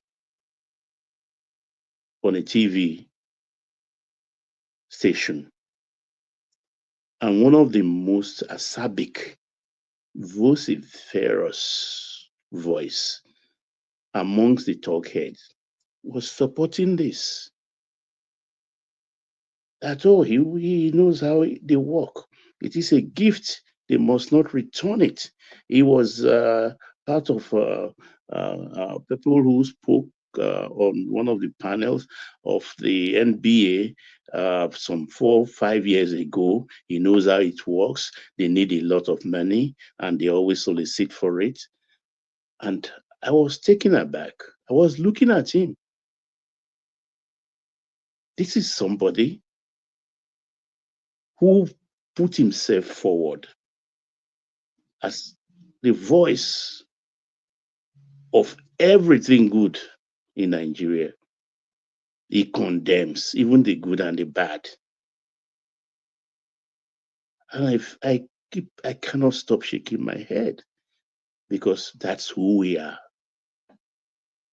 Until you are exposed, whoever knew that NBA will be involved in this kind of thing. And there are many, many kinds of this kind of thing. Until Amosun exposed Utomi, whoever knew that he was a government contractor or he was in bed with contractors. Until Amosun came up and said, look, this is what you wanted from me. This is how I rejected your demand and offer you this, and you rejected it. But he will present himself even unto tomorrow as an epitome of all that is pure white in human attitude or attributes. Those who have eyes, let them open their eyes. Those who have brain, think. Don't be led by the nose. Don't be led by the nose. Look hard, think hard, and talk less. And Wike asked, if you say it's a gift, how is it from Fubara's pockets? Is this his money? Okay, if Fubara records it in the government book, under what nomenclature? A grant, a gift, or facilitation of PR? You must write something. Even Baba, even what Wike was saying there, that their budget was never appropriated, it was never signed off by the state assembly. So it's essentially stolen money, because if it's not appropriated, then it's being accessed illegally. You know? Yeah, by law, in law, it's illegal. Even don't let's go that far. Let's assume, without accepting, that okay, it's an appropriated budget, everything is good.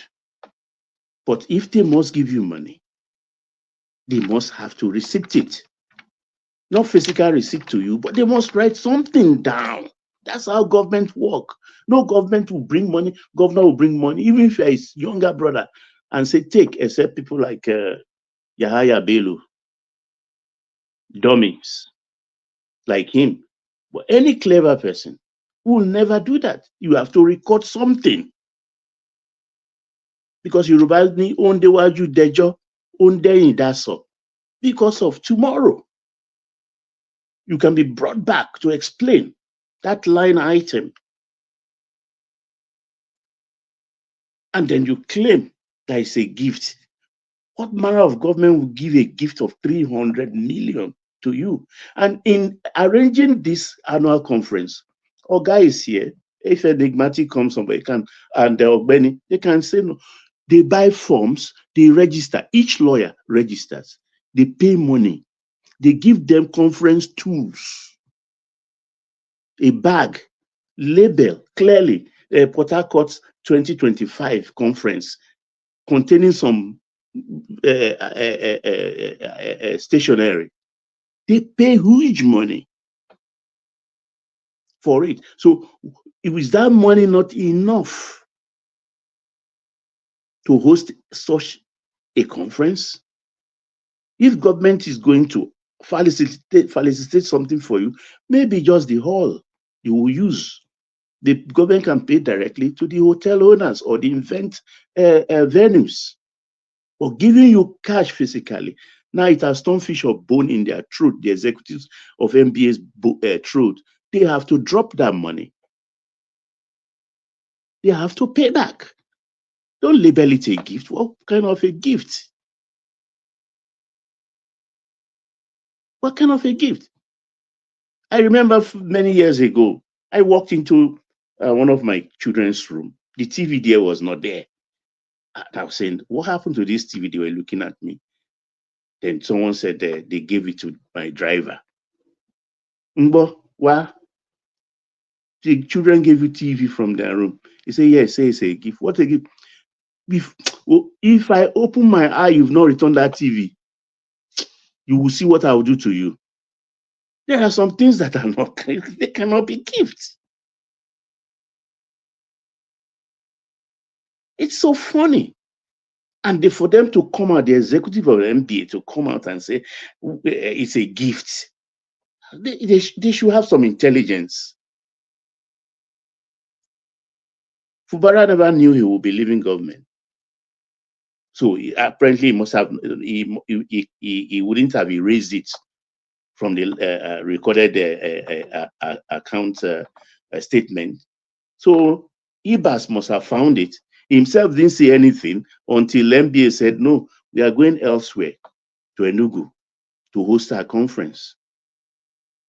And if that is truly the case, okay, let Umba in Enugu pay the 300 million back or give it to you and go and return it back to the coffers of the River State government. Or like Adek Borua, the senior advocate, suggested, that if you are against, as an executive or MB as a body, against the sole administratorship of IBAS, don't give him the money. Take the 300 million and deposit it in an escrow account of River State, for River State at CBN. So when full democracy is restored, democratic governance is restored, that is Fubara coming back to the governor's lodge, then return the 300 back to him, which I accept also. But now they are digging in and say they are not. I give you wrong. I love the lawyers that have taken them to court. Lawyers now taking lawyering body to court, which is very fine. We are building our jurisprudence. It will only enrich our jurisprudence. So these are the everyone should be learning. Use your tongue to count your teeth. Don't be deceived anymore about all these people who come up with self-righteousness, thumping their noses and postulating. Tell them, Papa, don't preach to me. Tell them, Papa, don't preach to me. And a lot of unraveling will be done in due course. Was that in the Lopa, or was it? That was in the Lopa, wasn't it? Papa, don't preach. No. Madonna. Madonna, all right. Yeah, Madonna, Sinconi. Yeah, so that is for the NBA thing. And I listened to Wike's interview, but 1.5 hours. I couldn't. I think after 1 hour, I quit. I listened also to Buala channels. I listened also fully to Fayoshe also. You see, in this calculation of 2027, I'm yet to see, except for those the articles of the political space in Nigeria and the El Rufai, every political analyst, genuine, supporter of Tinubu or not, who are very good in political quadratic equation, no parts. The sum total they arrive at, QED, quite easily done, is a landslide victory for Tinubu. It's as if there's this thing Yoruba called AD. I don't know if there is an English equivalent of AD. AD is something that confuses your cranial function. You don't think straight. You are easily commanded, or I don't know, AD. There are some things you can't find the equivalence in English. This same AD happened to them in 2023. And going into 2027, the same it's happening again, because everyone is saying, look, PDP will be okay if you, Waziri of Adamawa, if you are not contesting. We can always sort ourselves out. You are the sore point, you are the sore thumb sticking out of the leprous hands here. Just quit, mentor the rest. But with all indication and everything, we are going to run. You are running.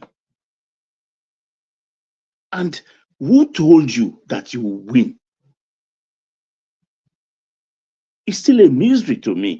And I start to wonder. You know, they said he's had assurances from marabouts, the babalawos. He's had that assurance for a long time. Yeah. And that's what propelling. That's what they say. One man. Yeah. You've checked with a marabout today in Senegal. He says, one man, come January 2026, you will be rich, you will not even believe. January 2026 came, you will see nothing. You went to another one in Saudi Arabia, say 2027, you will be rich. It didn't happen. And so on and so. When it gets to the sixth one, maybe in India, will you believe anymore? Why will you even go after the second time to go and test again for the third time? Are you stupid? Doesn't that tell you that, oh, they are just deceiving you? These are charlatans. You know there are if I use my own mother as an example, she's a lawyer, and she's well retirement age, but she still keeps about 5-6 clients. No, about 3 clients even. And then we say, why do you do this? She says it keeps her going. You know, I think it's the same thing with Atiku. It's an 80-something-year-old man in actual age, not in a footballer age. So this is the one thing that keeps him, that keeps him alive, sort of. Yeah, I agree with you in that sense. Running for president permanently. Yeah, exactly. It's a kind of aphrodisiac for him. I think there are people like that who would just do it for the kick, just to say. But then you are injuring some people who have a good chance of giving Anshiwaju a good run for his money, for his political money. Because if you are running, Obi doesn't stand a chance in hell. Neither Adewale or any other person that threw their hearts in the arena. But if you are not running, they could coalesce into a body and give it formidable challenge. So why not sit back and relax and mentor some people? But I think he doesn't have that capacity. So absent that capacity, I think it's too narcissistic. It strikes me as one of those sort of people that cannot see. They don't look beyond their own self-interest. It doesn't care about anything other than itself. Yeah, and something tells me, if I look at his mien when he sits down at times and he say baller, the way he calls a baller, even as your president, is like, I can beat this. I can beat this guy. He is nothing. Such arrogance. It irritates me when he does that, Baba. He thinks he's throwing jibes at Tinubu, but it's actually throwing jibes at the country. That is the typical foolish northern political leaders. That's how they look down upon their people, because they've always been worshipped all their life because of the largesse they can dispense. They sit on their high horses and people just sprawl. Like El Rufai will always sprawl for everybody, crawl for everybody. It's so good, it's so close to the ground, yet he will still want to enter the ground to greet you. And tomorrow he will not hesitate to stab you in the back. That's mostly how their political leaders are. I'm not saying that of the generality of the North. Please don't misquote me. Your political leaders I'm talking about. They have this arrogance about them. Because arriving from the military era, they've just thought that, well, it is their birthright. They've said it, openly and non-openly. That it's their birthright to rule Nigeria. So you can see it in their faces. But when you make the political quadratic equation, it just doesn't gel. There is no path to the presidency for them in 2027. For them in 2027, well, the only thing I like about them is that, look, they know the demise of the entity known as Nigeria will not be in their favor. So when they get to that principle, they will not jump. They will not jump. They are cowards. They are cowards. You can see, I even listened, I forgot to, I listened to Dati Baba Ahmed today, cashing cruise with Aniel Golo putting words in his mouth. And I was just shaking my head because if we are not practicing democracy, if people of my temperament were Asiwaju Tinubu, people like Dati Ahmed will be in the dungeon of the DSS and nothing will happen. Nothing will happen. Because this was a man who was instigating coup d'etat when the electioneering case was still at the Supreme Court and is walking free. Why wouldn't he come out today and still be talking arrogantly? A first generation Mauritanian.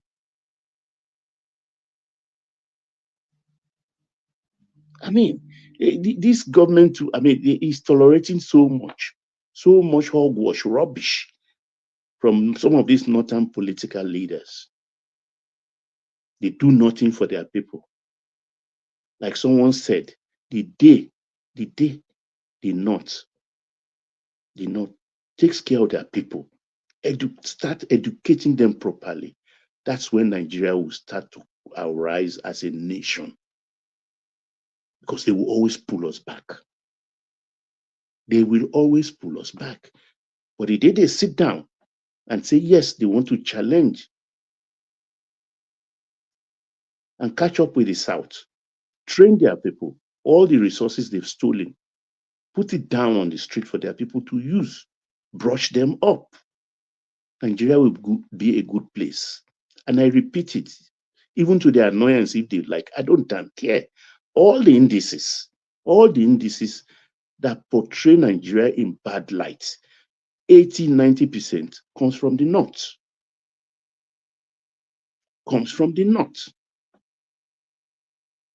Anything good, be it good hospital, be it good educational institution that is functioning in the North, or are products of the federal government, not state government. Not state government, all federal. These are people who generally, when they rule the country, everywhere will be Hausanized, Islamized.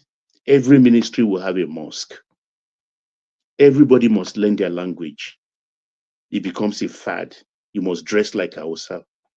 You must think like Hausa. You must worship like Hausa. You must eat like Hausa.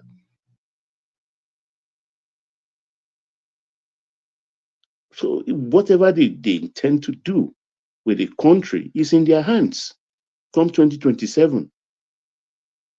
Look at the security issues we were discussing yesterday. And I like it when Asiwaju challenge Mufwanga and this thing. That I've met you in private and we discuss about this thing. So what are you saying? Come on, wake up, smell the coffee, accept responsibility. And I commend him. He came out to apologize to his people and accept responsibility that he will do better. And don't quote me, but I could imagine what Asiwaju was telling him in private. Like, what's wrong with you?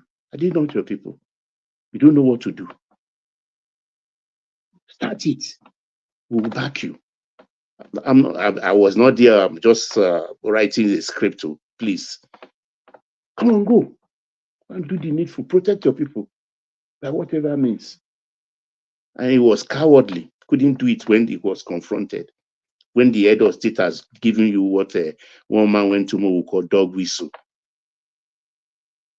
Coming to cry. Now they've reminded you what they said. Go do it. Defend your people. So these are the things people just do there. And when they come, oh, security, you can security. Secure yourself. Why do I have Malam in my gate? Why do we have street security on our streets? Don't we have police? Am I not securing myself by doing that? Going the extra mile? As a state governor, that's what you have to do too. That's what you have to do. After all, you collect money every month, 800 million to 1 billion every month. No receipt, nothing. Spend as you like. That's what that money is for. Security votes, they call it. We inherited it from the time of the military government. Spend as you like. So what have you been doing with that money? Lagos State is using it through their security trust fund. They are using it to buy equipment, communication equipment, ammunitions, vehicles, cameras, training. That's what Lagos State is using their money for. And of course, the big corporate headquarters in Lagos are also shipping in enough. And if you have a petition like I did many years ago to write about security, what you think or what you know that is going on, write it to the security trust fund people, committee, I think of about 7 or 10 people, then copy the governor's office. If the governor is not attending to your petition, then of course, trust fund will pick it up in one of their meetings. That trust fund meeting contains all the DSS director of Lagos State, police commissioner of Lagos State, and the civil defense people, and they are always there. So what are you doing as a governor? Some people just come into your territory and start killing people, and then you are crying. Are you a baby? Are you a baby? Very disgusting. Are these humanoids? Are they not human beings with flesh and blood like yourself? The same red blood corpuscles that flows in your artery, same thing flowing there. This thing, mano, take them on. Arm your people. Yes, arm your people. We are in a state of undeclared war. If another state or another ethnic group will unleash war on your people, unleash war on them. I'm surprised that people are not armed already, because this thing that been going on, it's like we're lining ourselves up like sitting dogs and inviting this people to shoot. Ask me. Igbo will say Joko Hanum. Look, what kind of rubbish is that? In that country, if that is what is going to make us straighten ourselves and arrive as a nation, so be it. At the end of the day, when we finish, let's know the people that are still standing to carry on with Nigeria. Arogediba, carry on, please. Oh, we can't hear you. Can you hear me now? Yeah. Okay, a little. We can hear you a little. Okay, you know what? Let me take this off. Actually, I think it's fine. Okay, we can hear you now. We can hear you.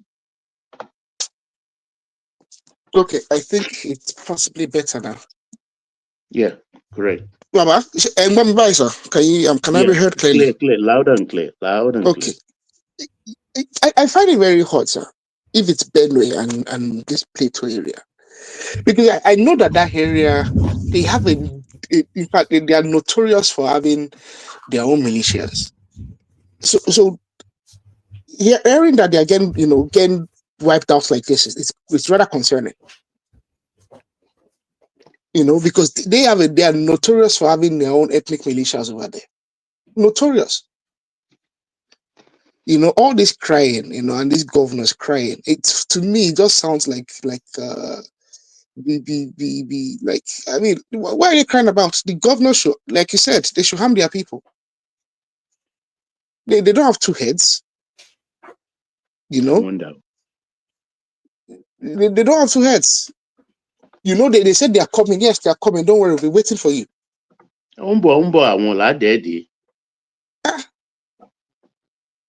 Come on, we are making these people into some kind of like some headless demons, you know, some fantastic demons that some folktale stuff, like they are elements of a folklore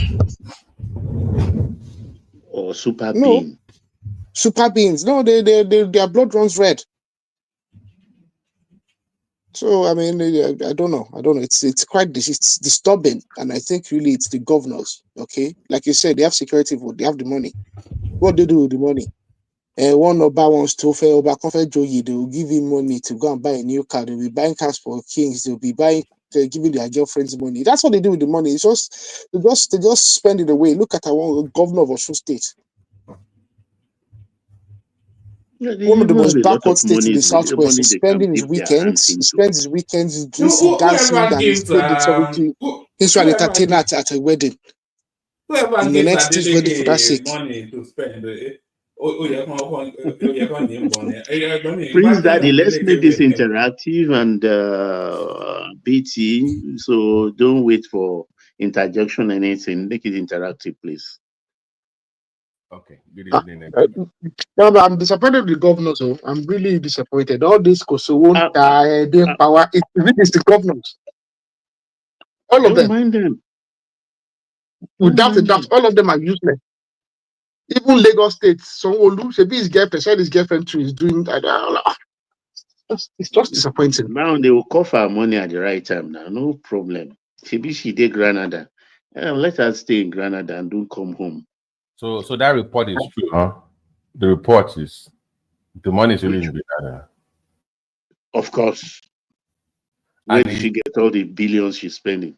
But so she's linked to Sanwo-Olu now. That's the source. She's not linked. She's Sanwo-Olu's babe. I use all my mouth to say it and chest to say it. But Bessie come out BT. Sanwo-Olu left Lagos. It was so bad that his aides didn't know where he was. They thought he was going to London and he flew private jet. Personal aides thought he was in London. I'm sure his wife even thought he was in London safe. Baba was in for 1 week. Chopping life. Come on. There's not something quite unusual there. It's not a normal relationship. Burying his head inside Kogi soup. And Baba go they do. I think those Kogi women they get something Baba. Kogi, anybody that fall into those Ibira women, like you. Now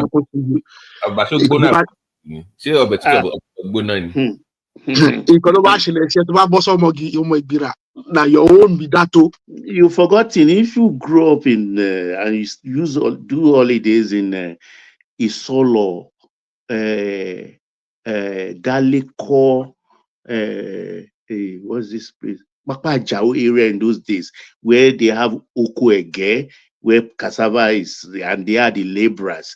When you see their teenagers going to farm in the morning with baskets on their bare-chested in the 60s, bare-chested. Carry on, sorry, but even our on your FIFA, one of the women they married now that is giving them that one that is hot and hot. That one's like that ex-banker. That one said now one the baby said that was the stories I hear about his new RM. Exploits. The exploits happening in the palace. Quite something else. So Alema of worry is suffering the same thing now. Mike in Sororo. Curiously though, Sanwo-Olu's wife is not pretty. I'm surprised. No, she's actually a pretty African woman. I think she's quite only now. She's not pretty. Oh, dignified now. She's quite simple. One man. Sanwo-Olu is good looking now, so you expect him to have one man. This is a live program. Don't do that. Okay. It's not that one. Okay. But his taste in women is questionable anyway. It's not really. Look at that. Anyway. Yeah, and funny thing is, all these women are old cargo. All these women are all of them. Even that girl that went to Aisha is 50 now. old cargo Aisha now. is 50, 51. Now, all of them are old cargo. Yeah, they look okay for their age, but I mean, they're not. Someone who can get away with a 25-year-old girl now. It's about 53 thereabout. It's me. He can get away with it, and he has plenty of money and he's good looking. So I know they could have been associates for. They could have been associates for years. They could have been dating for years. You know, it could be old. You know, it could be old time flame. You know, that kind of thing. Are you saying what I think you're saying? We also good the money. Is that what you guys are suggesting?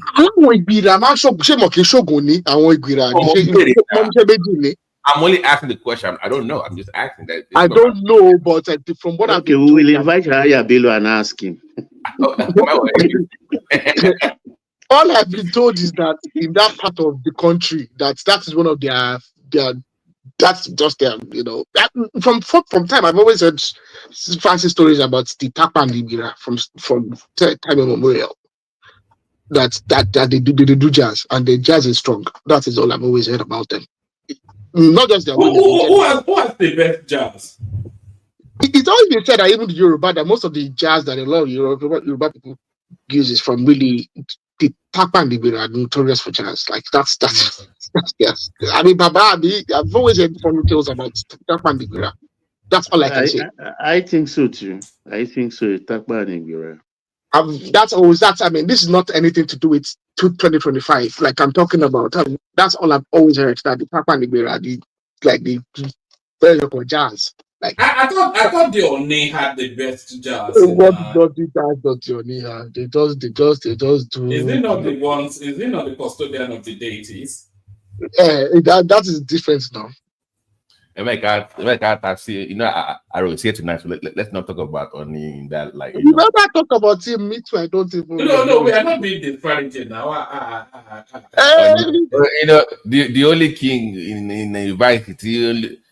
It can be my lead, not the other way around. One man, your king is messing up. Oh, he only just entered. He never do 1 month. He don't act funny.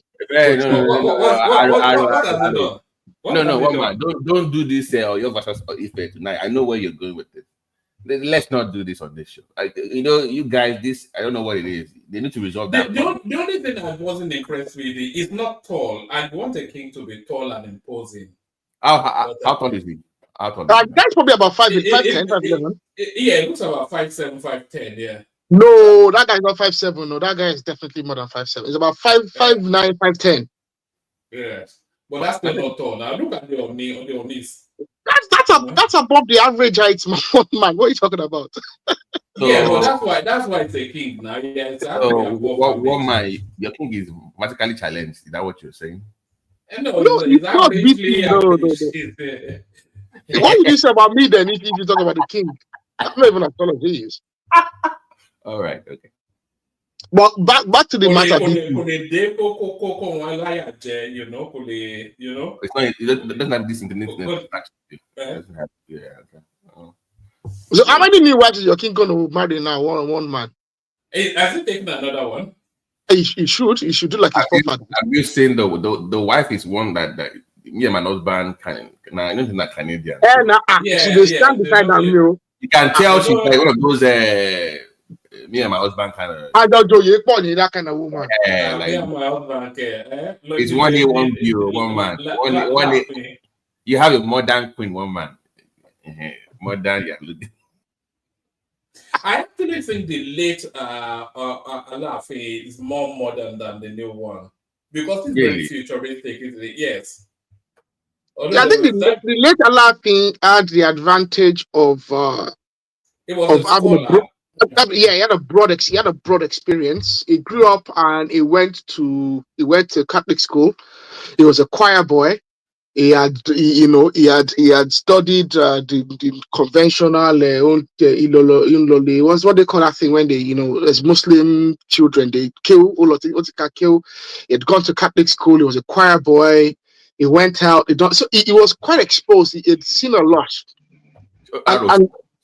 Like crash course. How about buy it? That way we don't get. But I think lady now. When the only goes, when the king goes for a lady, that's what really lady is. It's a crash course.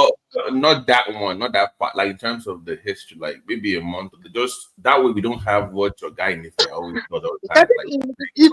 The advantage some of them have is that some of them grow up closer to the palace than others, and the ones that grow up closer to the palace have the advantage of airing the folk tales, and if you're inquisitive, you see things. Even beside, they always short circuit the lady structure and procedure.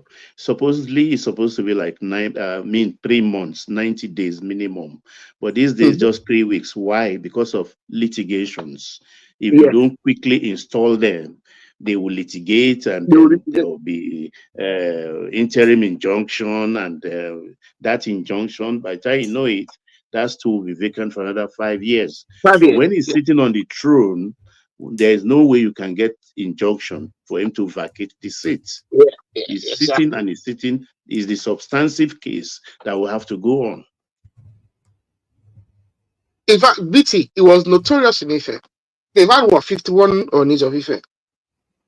If you actually look at the list, many of them never actually made it in terms of installation. No Marcus Lady. Yeah. The Oman for Fubara Johnny. He will just go to lady, he will not come out of it.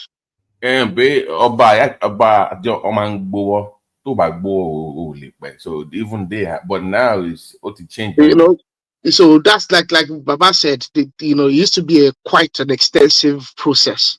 The whole lady thing, but now it's very 1 week, 2 weeks.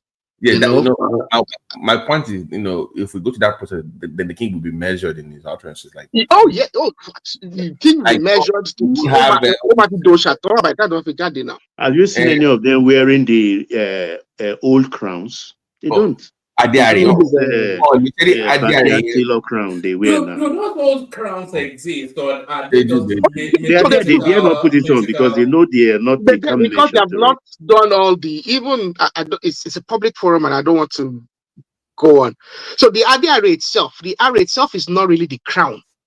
The array is actually a number of items that are placed on the crown. So let's say a king becomes an Oni of Ife. Array, when he dies, you will actually get buried with the array. However, some elements that are with the array get taken off and passed on to the next king. So Erilu is actually not the crown itself, the entirety of the crown, but a number of elements on the crown. So that's why they don't exactly look the same, the array crown. But there's some elements, if you're observant, that have always been there since the time of Oduduwa. But seriously, realistically speaking, no modern Oba will really do the correct thing. Yeah. No, it's not possible. It's not really feasible, really. Yeah, to be frank. In the modern times, it's really not feasible to do the entirety of the 90 days. It's tasking. Let me ask a question, since we have a couple of people of royal stock here. When they say Je Oba, is it a literal eating? Let's move on to the next question. No, not anymore. No, man. That's why I say no. You can't go there. That can be. You can't go there in this country. It's a public. It's out. It's out there. That's a Taria Jano.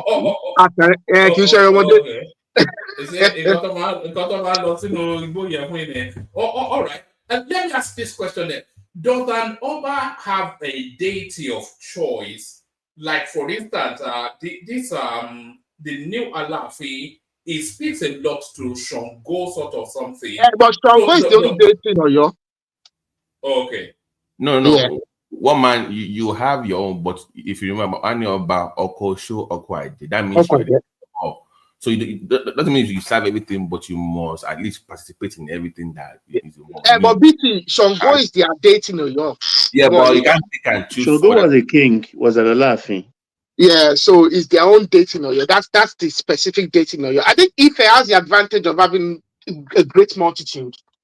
So that's quite. He's a custodian of all the Bairum Mole, let me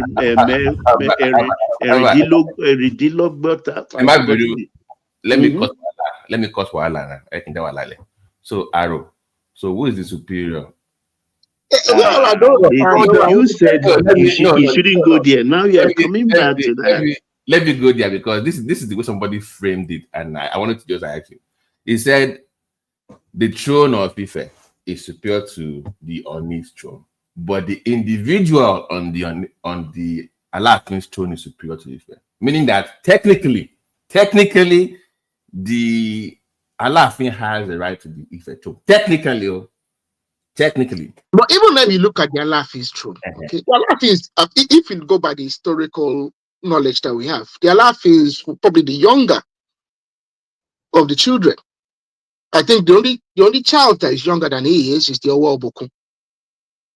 So I mean, so you have even other kings, the sons of Shango, of Oduduwa, who are older than the Alaafin, who had set out and established kingdoms before the Alaafin.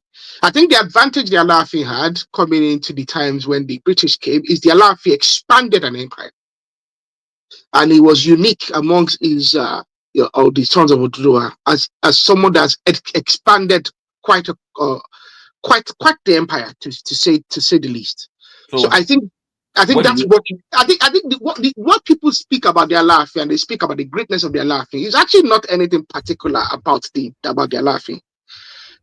But amongst his siblings who had gone out and set out. It's actually about the empire, your empire. It's the glory of the Oyo empire that people speak about. One man, you see what he's doing, trying to diminish a life. You see what I'm saying? This effect. Am I wrong? You see, my understanding is that the Alaafin is the king of even the Oni. But then that's the Oni is the priest of the. You can actually go home. One man, if he wants, he can actually go home and claim his father's throne if he really wants to. Only Wadiari. That's why we say to people. Okay, if he claims that he is the Onloba Gogo Yoruba, okay, and knowing that their progenitor actually returned to Ife from Oyo, that means because Are really is Eru Oduduwa. That's all it is. There's nothing fanciful about the crown, other than the fact that it's something that's been passed on from the time of Oduduwa. Don't move the so you should go out there and wear it. No, Aro, don't move the goalpost. Is the Oni of royal blood? Absolutely. I mean, anyone that wants to question it can go to Ife. No, it's not. You know that. Come on, let's not do this on this. Well, why should I? That's all I know of it. That's the historical context I know. He's not a come on. I've never been told otherwise. Because part of his this thing is Arole Odua. Come on, come on, Aro, let's not do this. BT, I can only tell you of what I know. I can't tell you of any. Okay, one man, let's move on before let's start.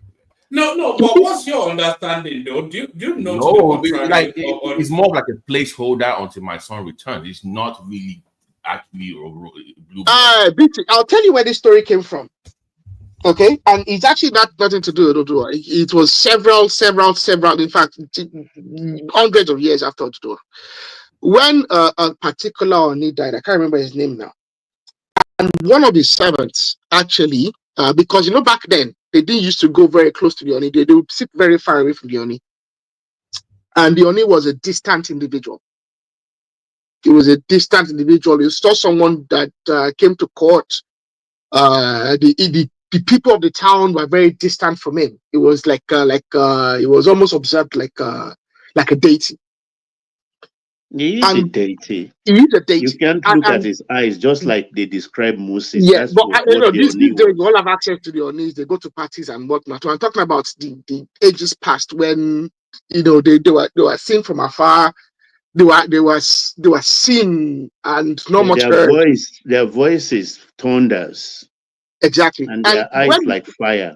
When the Oni died, you see, at that time, they tried to some of the servants, they tried to commit a fraud by disguising that the Oni was still alive for their own benefit. And that particular servant was actually, he was sacrificed once that was discovered. And I think that's where the folk tale, because what happened is that servant then actually sat in role as the Oni, And I think that's where the folktale of the person being, I don't know. I think anyone that wants to question the authenticity can go to Ile-Ife, and there's, like you said, Baba said, they are going by room on the one there, 401. I think anyone that of the sons of Odua that questions the legitimacy of the Oni can go there and take their father's property, Oduduwa's property, and say, you know what, I move as of Odua. And then we see the consequence. Of contention. I'm saying that between those two, because when people say, okay, let them sit down that's the problem we have. It's not between those two. Let me finish. Let me finish. Hold on, well, please. Before you bring the bin, and you're gonna do your bin. Hold on now. Arrow, what I'm saying is between those two, those that want them to resolve the problem, in short, is more deeper than that, but they don't understand the why. In short, they are inheriting something that is not theirs, really. Exactly. So they're inheriting a contestation that really is not theirs.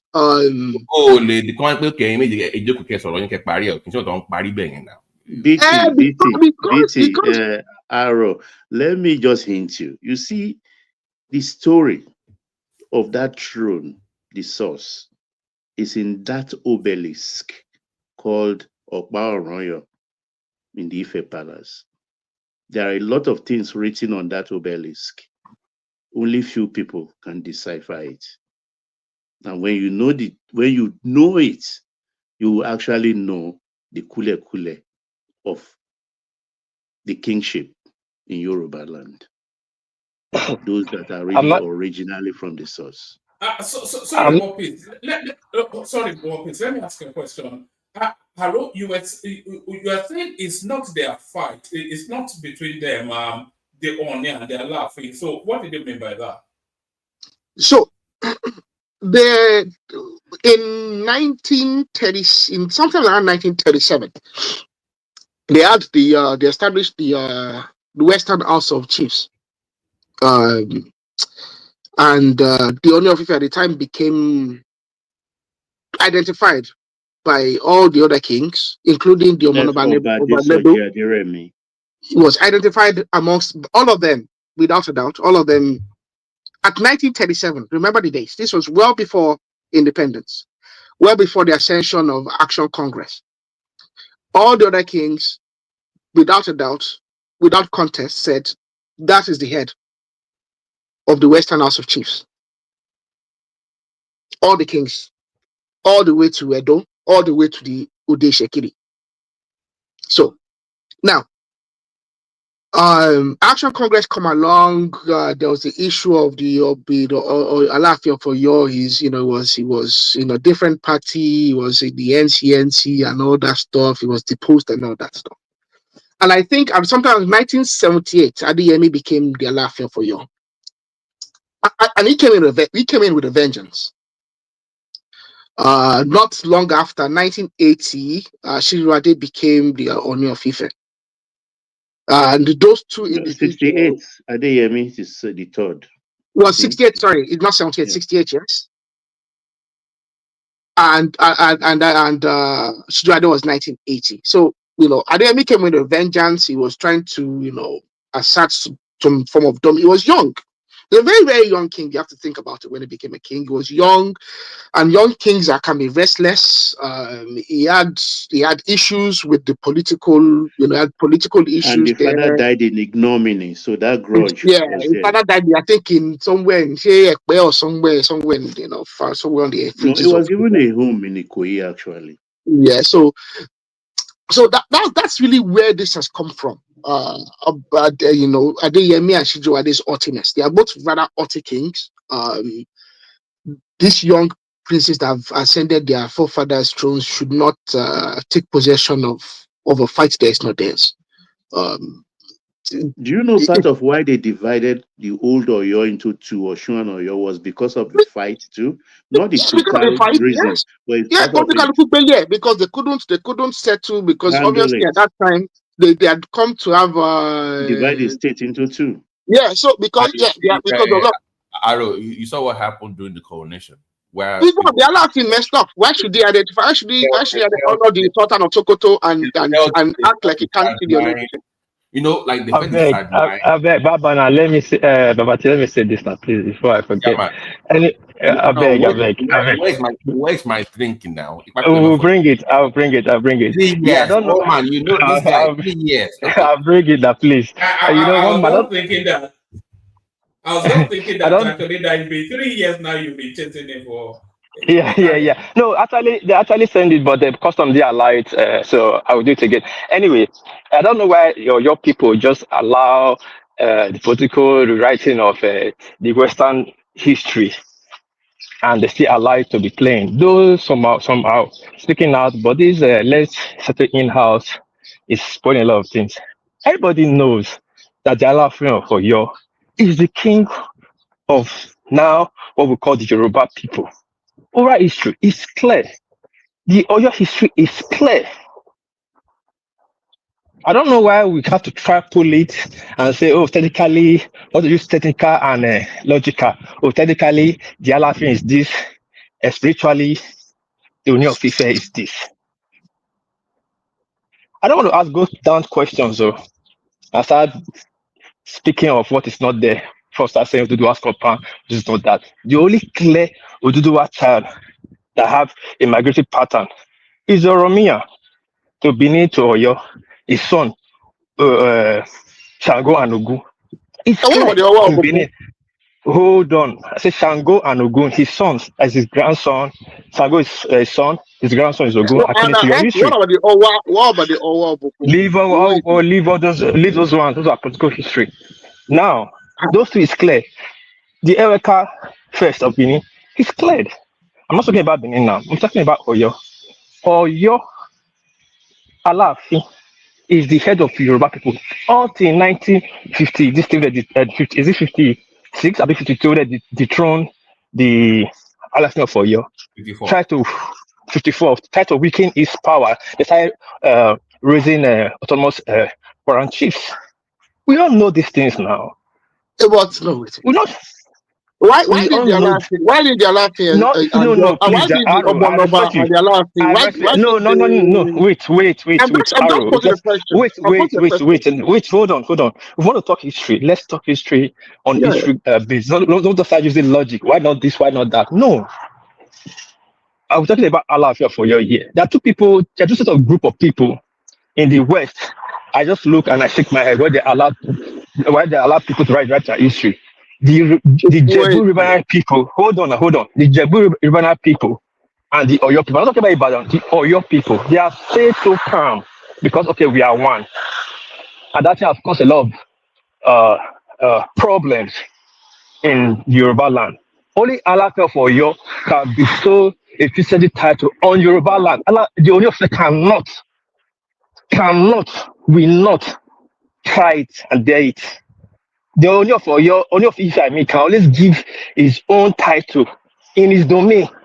That little Ife there, and the title is Ife.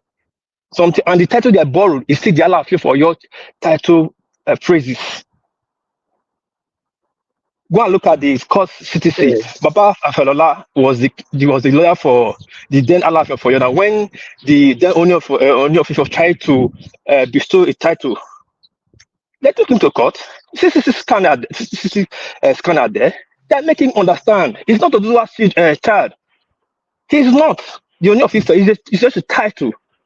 It's a stool that he's watching over. That can I come in at this point? Let me please. I'll come. Hold on.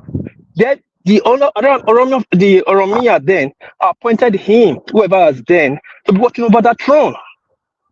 It's there now. I don't go into books or this or that. Where did Oromia spend his last days?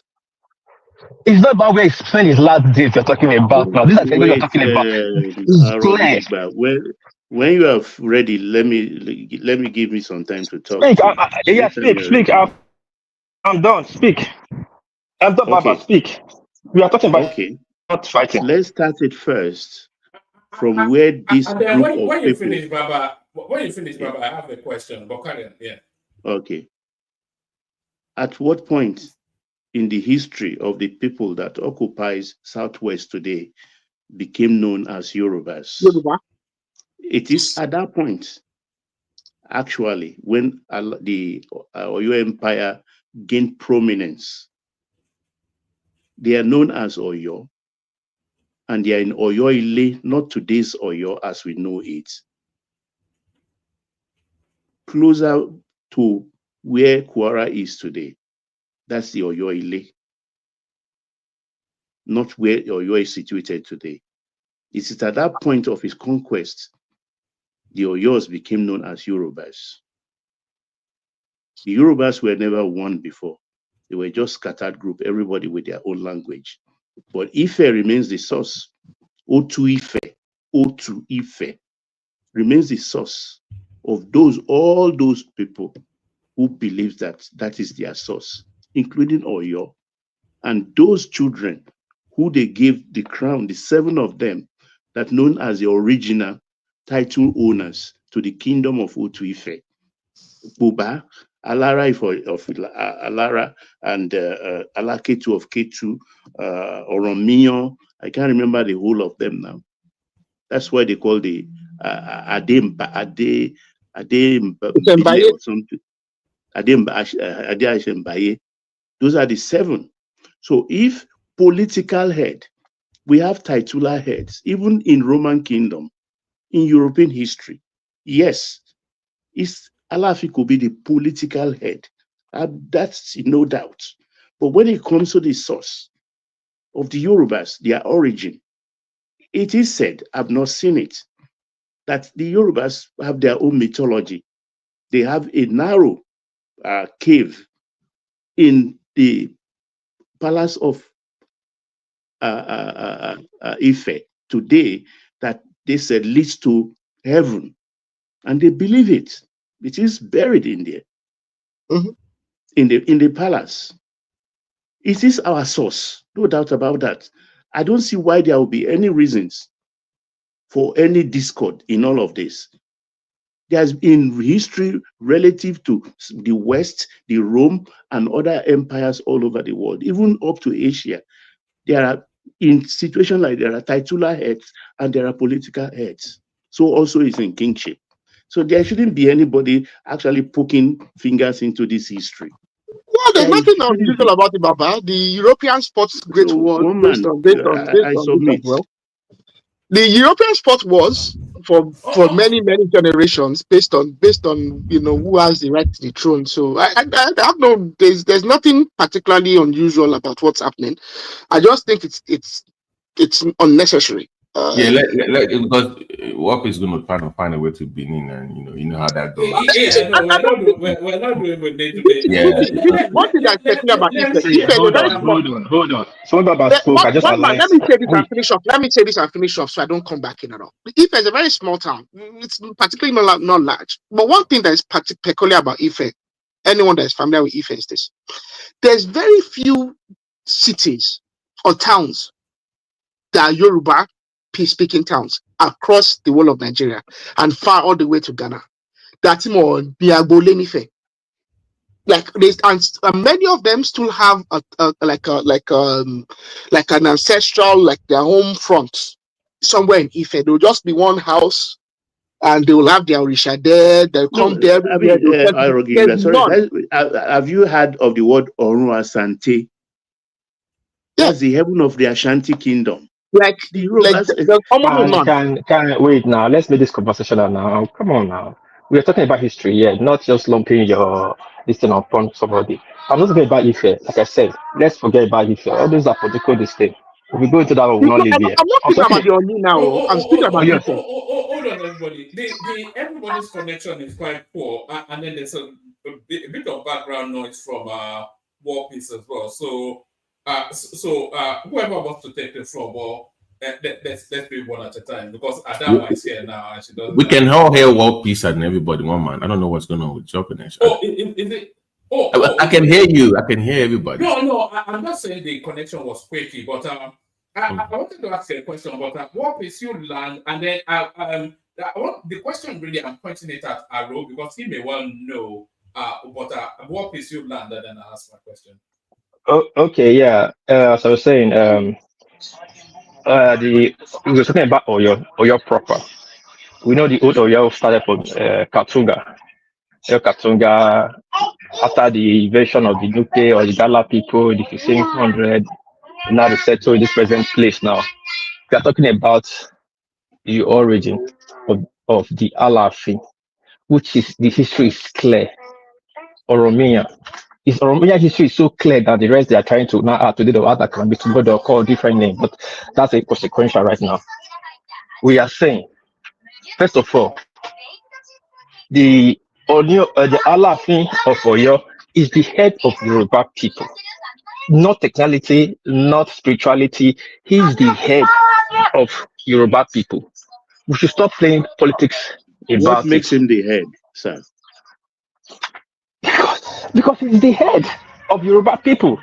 I don't want to start going Something must books. make somebody the head, isn't it? Because he's the son now. He's the son of Oromia and Duduana. He's the owner of the place. He's the head. He only found his own kid. That's why he didn't come back. But that's not what we are going to right now. The throne, Oni of Ife, is not a kingship throne. It's a priestly throne title, Oni. The kingship throne is in Oyo. All these are political. We all know this when it's play at 1950 something. And the headquarters of the Yorubas has been in Ibadan for long ages until they depose the Alaafin of that at that time. Because this rewriting of history have created so many warrant chiefs all over in the southwest now because everybody's coming up with a story, history, and from this compound, and from this compound, from this compound. That's not what you're talking about right now. Nobody contests Orominia title with him. Nobody. Okay. Why is not so? Why? Hold on. That's why I bring you back to 1937, and I didn't bring you to 19. What year was the Alaafin? See, my brother. When we're talking about your oral history, you don't need association of creation or something. Your oral history is straight. Your father's house, your lineage, your uncles, you know them.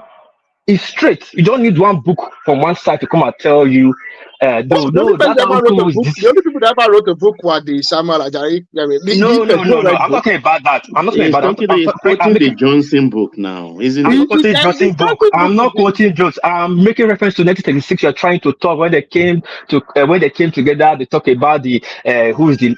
You don't need people to tell you who you are. If you know your oral history, you know who is number one. What's the premise on which they decided who had authority? On what premise do you think they decided? You don't need to look. You don't need to start looking for premise. That's why I said that time it was politics. Because you don't need premise to know who you are. The oral history. Wait, my contention is the premise of their decision was that the oral history. It was oral and it wasn't. It had not been taken by political. Okay, can I say something? Good evening, everyone. This is Adama. I just want to say, Arrow, could you let War Peace land? Both of you are talking at the same time, and as a viewer watching, I can't make sense of what you both are talking. So, can we just have one voice? Let him land, then you give him a pushback, please. Thank you. Greetings, Baba. Greetings to everyone on the panelists. Am I audible? First of all. Yes. Okay. Yeah, as audible as everyone else, which is like quaky sort of. Okay, alright, which part of Southwest are you from? Which community are you from? Without a doubt, I'm a proud son of Ile-Ife. Which part of Ile-Ife? Which community? Which community? I'm from your Shikola house. Okay, hold on. It's good you know. Wait, good you know you're from. Hold on now. You're asking me a question. Let him answer. So you. It's a leading question. It's a leading question. So should I go to first? Okay. Now, can you tell me the history of your community? How you came about? Okay. I'm a great grandson of Oshude Igbadebo, a son of Kebebi Olofopo, a son of Oshinkola. You want me to go for that? You stop there. From the Akwi. No, you don't get it. I said, tell me the history of your community, how it came about, not your family lineage, your community, how it came about. of my committee it came about, how Ilefe came about. You want me to start talking about how Ilefe came about? Hold on. That's a long history now. No, it's not a long history. Okay, let me give you an example. No. What is you can't? What is hold on? You can't. If you ask a question, you can't lead the witness. Let the man say what he wants to No, say. you're not getting my question. I want to make it my question. I want to make my question. Let him answer the way he wants to answer. Everybody, hold on. It's getting a bit somewhat skittish. Just make your point, War Peace. Let Aroki debate speak. Kulata wants to come in. I have to ask the question. So let's just tidy it up. War Peace, make that point, and then let's. Well, you guys are not letting. You're not understanding my question, and you are trying. You are telling me to let my answer. If you don't understand my question, you answer the way you want to answer. That means you don't get my question. Every community has a way is attached to the main community. Every river has a way to attached to the main source, to the ocean. Now I'm asking him, how come about his community? Who is the progenitor? What let them move into that place? It's a short history. It could be 5 minutes, could be 1 minute. My own is easy. My own is 3 brothers, or where the Oba brought them to Benin and they did something. Oba made them unite. It's simple. No, What is sorry? With due respect, we are trying to expand the discourse. We are expanding the discourse. Let him say don't let me finish. Okay, let's put that aside. Let me put that aside. Hold on. Push your own narrative. Yeah, like you must agree with your own version of history. No. Let me land. Then correct. If I finish, wait. Not good. Let me finish. If I finish. Honestly speaking, I'm not being too aggressive. Let me finish. You don't know what I'm going to say. Just let me finish. Sorry, War Peace, if you can land it in about 2 minutes, we need to move it around. Yeah, that's what I'm going to do. That's what I'm going to do. Now, the reason I asked that question, this Ife narration, everybody lumping everything to one compound. That's what I asked him just now to make it clear for everybody. If everybody's from Ife or everybody's from Oduduwa, you can as well say your family line, the community had a breakout from Oduduwa. It's simple. But again, I'm not talking about Oduduwa right now. I'm actually saying it's not about Benin. We are talking about Oyo, Oromiyan, which is the head of Yoruba people. Convince me and say otherwise. Why other children are not contested with Oromiyan? His line is so clear. Why he is the owner. Let me land now. Why must it? Let me land so you continue. Hold on now. Not convince me. You don't need to convince me. Hold on. Please now. This is the problem. Now, we are talking about Onyo Ofife and Alaafin of Oyo. And it's clear, Alaafin of Oyo is the head of Yoruba people. Any other thing is technical and political. Simple. I drop. Well, One Piece, can I ask you a question? Go ahead. I don't really want to get myself involved in this because really, like I said, these are individuals, kings, young men fighting, and they have the advantage because they're not the only princes. There are many princes in Ife and there are many princes in Oyo. But by God's fortune and God's grace, they've become the Alaafin and the Oni. I think they are fighting a contestation that is unnecessary. And all this Wizagba is unnecessary as well. Because the Omonoba Nebro as well should have a good right to contest in that contestation. Why is the Omonoba Nebro as well picking up and saying, you know what, I'm the head of the Yoruba people? He has as much a right to make that contestation as the other two. Aro, you're saying, sorry, but you're saying nonsense. Oba Nedo doesn't have any rights to say head of Yoruba people. Oh, what? No. I'm just saying the contestation is unnecessary. Later, let me land. But give me 1 second. First things first, I don't even know. There's one fundamental flaw. Why are you tying Yoruba people to Oromiyo? Why are you even tying Yoruba people to Oduduwa alone? There were proto-Yoruba societies throughout, all the way to Igala. Exactly what I was saying. And you guys just kind of pick one part of our history and then make it, oh no. And then the concept of Yoruba is pretty recent. Yeah, it's pretty recent. It's an identity given to Oyo people. And the reason, that people can make claim and say, Oyo is the end of Yoruba. No, it's not true. Oyo is the end of Oyo and his empire and the reach of his empire and those who pay taxes to him. And it doesn't cover. It doesn't cover anything Yoruba land. And the Ekiti people that doesn't cover identify, Ekiti, it doesn't Ondo. cover Ekiti, it doesn't cover Ondo, it doesn't cover even my own Elisha. So even when you talk about the people, the only thing common about the proto-Yoruba people from BC is Ile-Ife. So that's why Ile-Ife has his own. It has his own unique thing. Oyo rose and died after a while, picked up by Ibadan. Ibadan too rose, died after a now. Now we have Lagos. That's the way And the Yoruba kingdom. The Alaafin never attacked, carry war to Ife, never. Then born and well, he no fit. So the history is our history is not. Okay, Let me speak. Let me speak. Our history is not some Oromo history or anything. No. Even before Oduduwa came from Ukiora, he met people there. Olubo people were there. Yep. And we had history way before, and that was 12th century. When there was Oba Lufun. When Oduduwa came, that was 12th century. We have evidence that of bead making in the 2000 BCs. There were people already there, and everything traces back to Ife. So let's stop making all this end of Yoruba, this.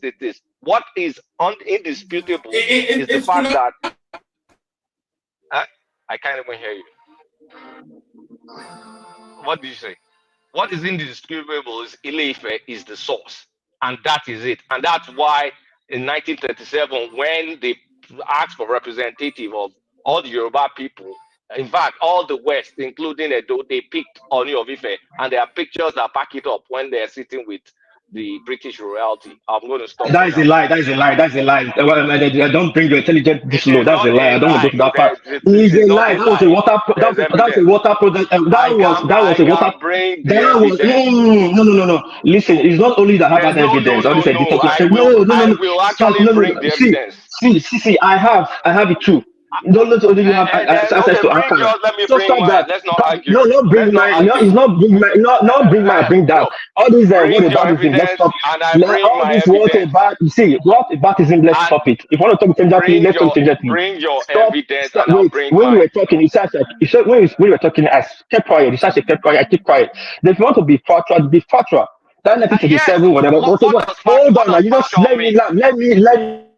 No, what does factual mean? Evidence, right? Bring your proof and I bring mine. Let me land. That picture you're saying there was just a water project they were bringing. Simple. Not so get all the documentation. Hold on. Hold on. Now don't deviate the topic.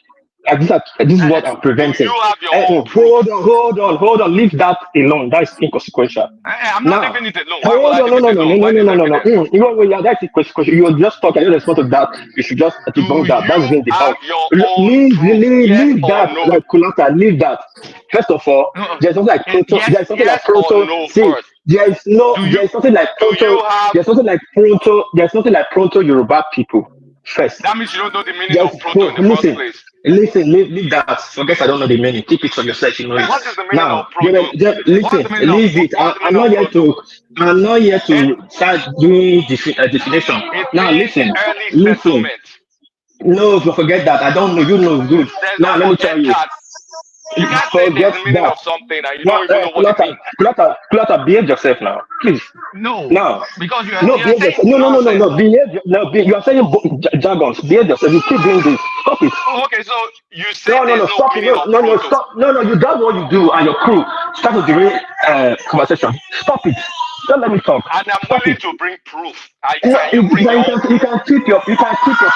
You're not yet on water project yet. I'm talking about Oromia.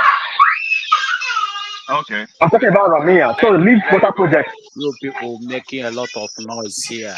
What is happening? Hold on. Can I say something, please? I just want to say this. War Peace, please.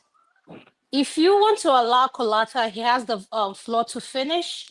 I know you have a pushback to what he said, but this is what I want to tell the panelists. Please keep yourself mute. If Kolata is talking and Kolata Who said, yes, I history want to have accept, in this please, life? excuse me, who is that talking, please? Àti ti 18th century yìí So please, can we stay muted? If Kolata say yes, what peace? I want to accept your pushback. Then you can give him the pushback. But if he says no, leave it alone, please, so that we have other panelists. BT has not spoken. A lot of other panelists here who have not said anything. So can we move the conversation respectfully, please? Thank you. Kolata, back to you. Thank you, Adama. Yeah, Coletta, please, can you give me just 30 seconds just to elaborate some points? Sure. Look, this is very simple. Let's say my father has 8 children or 7 children. This is our house where we all grew up in. So the 7 of us scattered, went to form everything. One had the good fortune to become the richest amongst us. Of course, naturally, maybe it could be the oldest, it could be the youngest. We'll all, of course, gravitate towards him. But when there are functions, like our father's birthday, who has left, who died long ago, we have to celebrate or do Sarah for our father. We will not do it in that our rich brother's house. We will go back home, where we all grew up, where we all ate together, because that is our source. On the coronation of Oba Owade, the Igba, they took to Oyo for him to choose Oyin, Ata, and Etu, was taken from the Ife Palace as traditionally demanded, because that is tradition. And they went, of course, with the Ida, the sword, the original sword Oduduwa used. They went to Oyo with those things. Those were part of the lady's process. And the Igba, of course, was brought to the public. So if Ife is immaterial to the Oyo political throne, they wouldn't go back to the source, like every other Oduduwa children or grandchildren. So I don't see any reason why there is an argument in this. But I just put it as titular head, which is the source.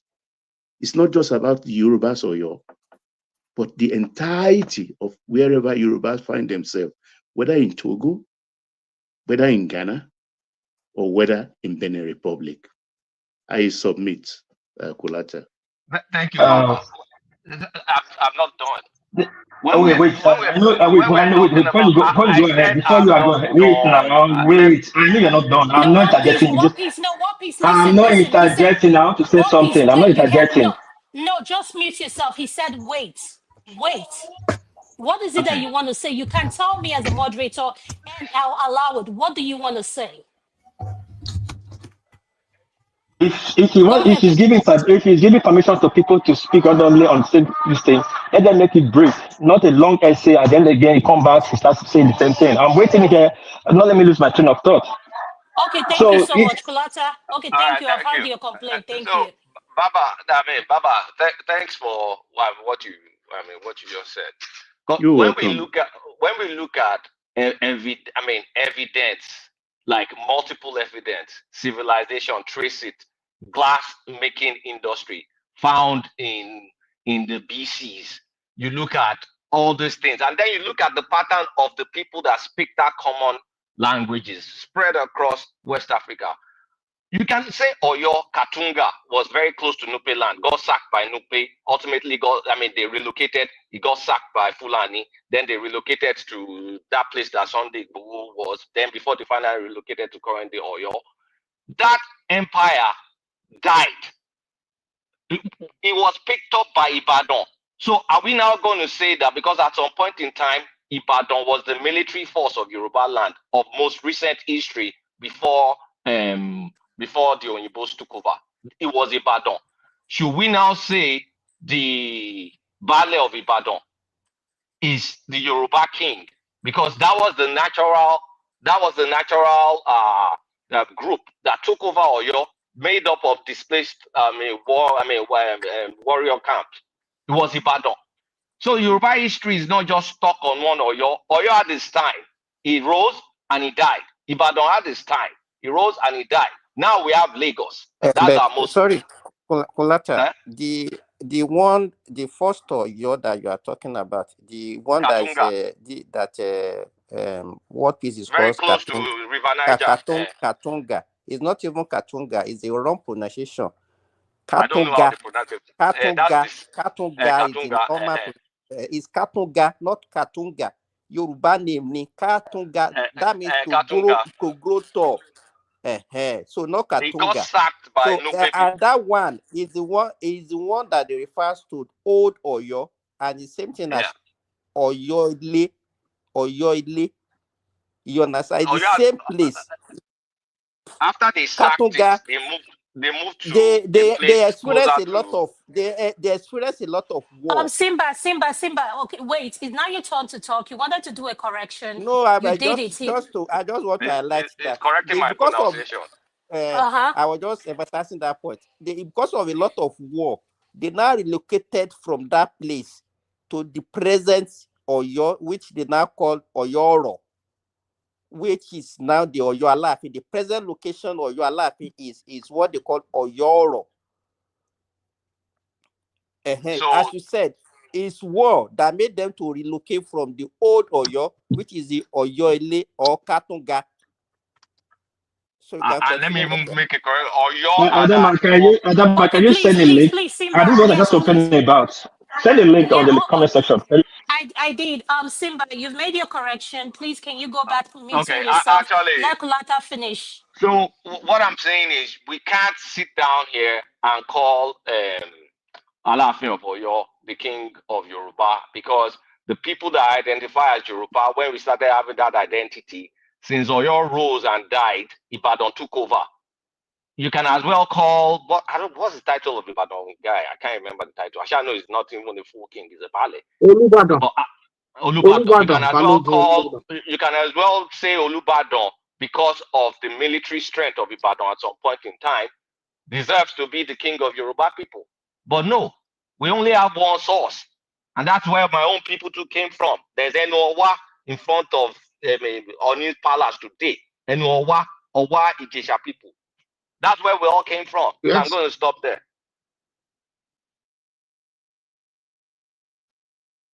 Thank you very much. I'm only trying to be modern. Wait, hold on. Hold on now. Hold on, please now. Let me quickly drop this. Kulata, just last year you were saying that your people came from Yemen with the Borno people. Today now you are from, Can you wait? Can But you let me. wait? What piece? Can you please wait? Kulata, are you done making your submission? I'm done. Okay, so whose turn is it next to talk? Does anybody It's have me. a pushback with what? It's me that has Okay, pushback. go. Listen. Okay, Uh, go ahead. first of all, this is what the eccentric people always do to deviate the matter. If you want to tell me, your Alaf is not the same, then tell me the whole history, not this with this with this. Tell me the whole history, step by step, why he's not the head of Yoruba people. Simple. Not we talking about Ijesha, talk about those are irrelevant. I'll state again. Even the Oyo or me and met people, three body form Oyo. The Lupe, the Bariba, and uh, Oromia people that came there. Three people, and you still can find them in Oyo till today. The Bash or Yoruba, they are not the Yoruba, they are the Baribas, or Magud, you call them. Today they are Yoruba, yes, we agree. Their bloodline is there. Tell me, I'm still asking you guys, tell me the whole history that disqualify Olafin for you or Romania not to be the head of Yoruba people. I drop my case. Don't tell me about Itisha, this, that. Narrate it how they were born, how they got the throne, why it's not senior. Simple. Thank you. Yeah, can I answer you? Hello, can anyone hear me? Yes, go ahead. Baba, you can answer him, but could you wait a second? I wanted to ask, you can answer him, but I wanted to know who is next. Is it Prince Daddy? I'm looking at it the way it's on my screen. After what piece? Is it Prince Daddy, Simba, Brownberry, and Mrs. AI next? I just wanted to know so I don't call the wrong person. Prince Daddy. I'll go. Is Prince Daddy? Go ahead, Baba. Make the correction. I'll just go with what I'm Adama, seeing on my please, screen. before they make any question, they should not deviate from my question. They should stay on track of my question. Please, thank you. Okay, Repeat correction the taken. question again so that for people to have You could hear me clearly. I said that you tell me the oral history why Oromia or Alafia for you is not the head of Yoruba people. They should narrate it, the bloodline, the children of very good. Oduduwa that make it step by step. Okay, Why is not? they've had. Okay. Now, the question we should ask ourselves: at what point a group of people? Baba, don't use questions to answer my question. Just narrate your history for me, please. No, I will Simple. answer it myself. I'm asking a rhetorical question. So just wait, be calm. You ask the question and you want an answer, and I'm trying to provide it in the context. At what point in But the that's disrespectful history to of me the to answer me question with question. Sorry. That's disrespectful to me to answer me as a question with question. rhetoric question I'm asking, that is, I'm putting it just openly. I'm not asking you back. At one point in the history of the people situated today in the geographical space we know as Southwest became known as Yorubas. First, it was the Oyo people that were classified historically and in historical context as Yorubas. The history, how they came to be labeled such, is another story for another day. Other people arising from the source, Ife, they have their own ethnological bearings. The Ekitis, the Ondos, the Egbas, the Ijebus, Aworis, and all the rest. They were not known. The person that brought the classification together of this other group and the Oyo Yorubas is Samuel Ajayi Crowther. And that history is still around just 150 years old when he wrote Baba, the please Bible. answer my question now. Baba, answer my question. I've respected you a lot. Why are you so impatient? Please Okay, now, just answer my question. Give your Thank you. story. I'm trying to answer So, your somebody else. question. Okay, somebody else your answer. Somebody else your answer. Okay. Adam, carry on, please. What was your question? Because you wouldn't let Baba land, and Baba was going somewhere. First of all, who amongst Yoruba people, people that identify as Yoruba people, still pay tax to Oyo Empire? If you don't answer the question, let me rephrase this question again. I'm answering So tell me, I'm with a no, you're not answering the question. No, you don't have to. You don't need to answer me. I didn't ask a rhetorical question. I asked a simple, direct question. Tell There's me a use for what? rhetoric. No. Let's talk name perspective. This is tradition here. Tell me why Oromia is not the head of Yoruba people. Why Alaf is not the head of Yoruba people? Tell me the history.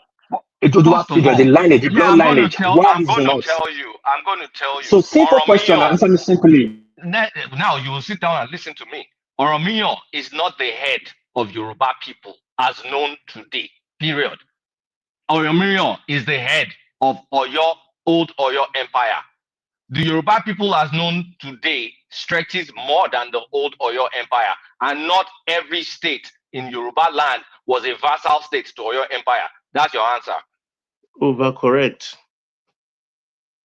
That's not my question. Can somebody else answer my question, please? Okay, please, please mute yourself. We can hear your child in the background. I'm going to go next to Prince Daddy. Prince Daddy, do you have anything to say in regards to his question? I have nothing to say. Okay, go ahead, BC. Go ahead, BC.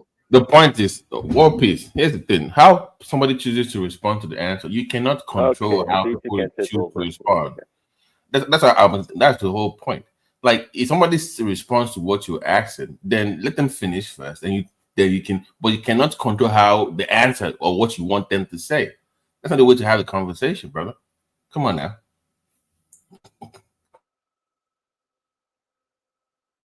Okay, thank you so much, BT. Prince Daddy, are you there? Do you want to speak? Is your turn? Go ahead, sir. You're the one. Yeah, can you hear me? Yes, we can hear you. Okay, yeah. I have nothing to contribute to this topic here, so I'll pass.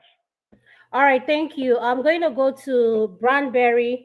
I think Simba came in before Branberry, if I'm not mistaken. Simba, you're next. Simba, are you there? Okay, let me go to Branberry.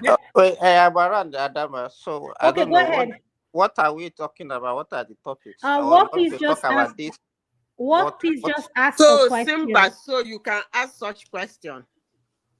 I just joined now. That is standard AI question. Standard AI question.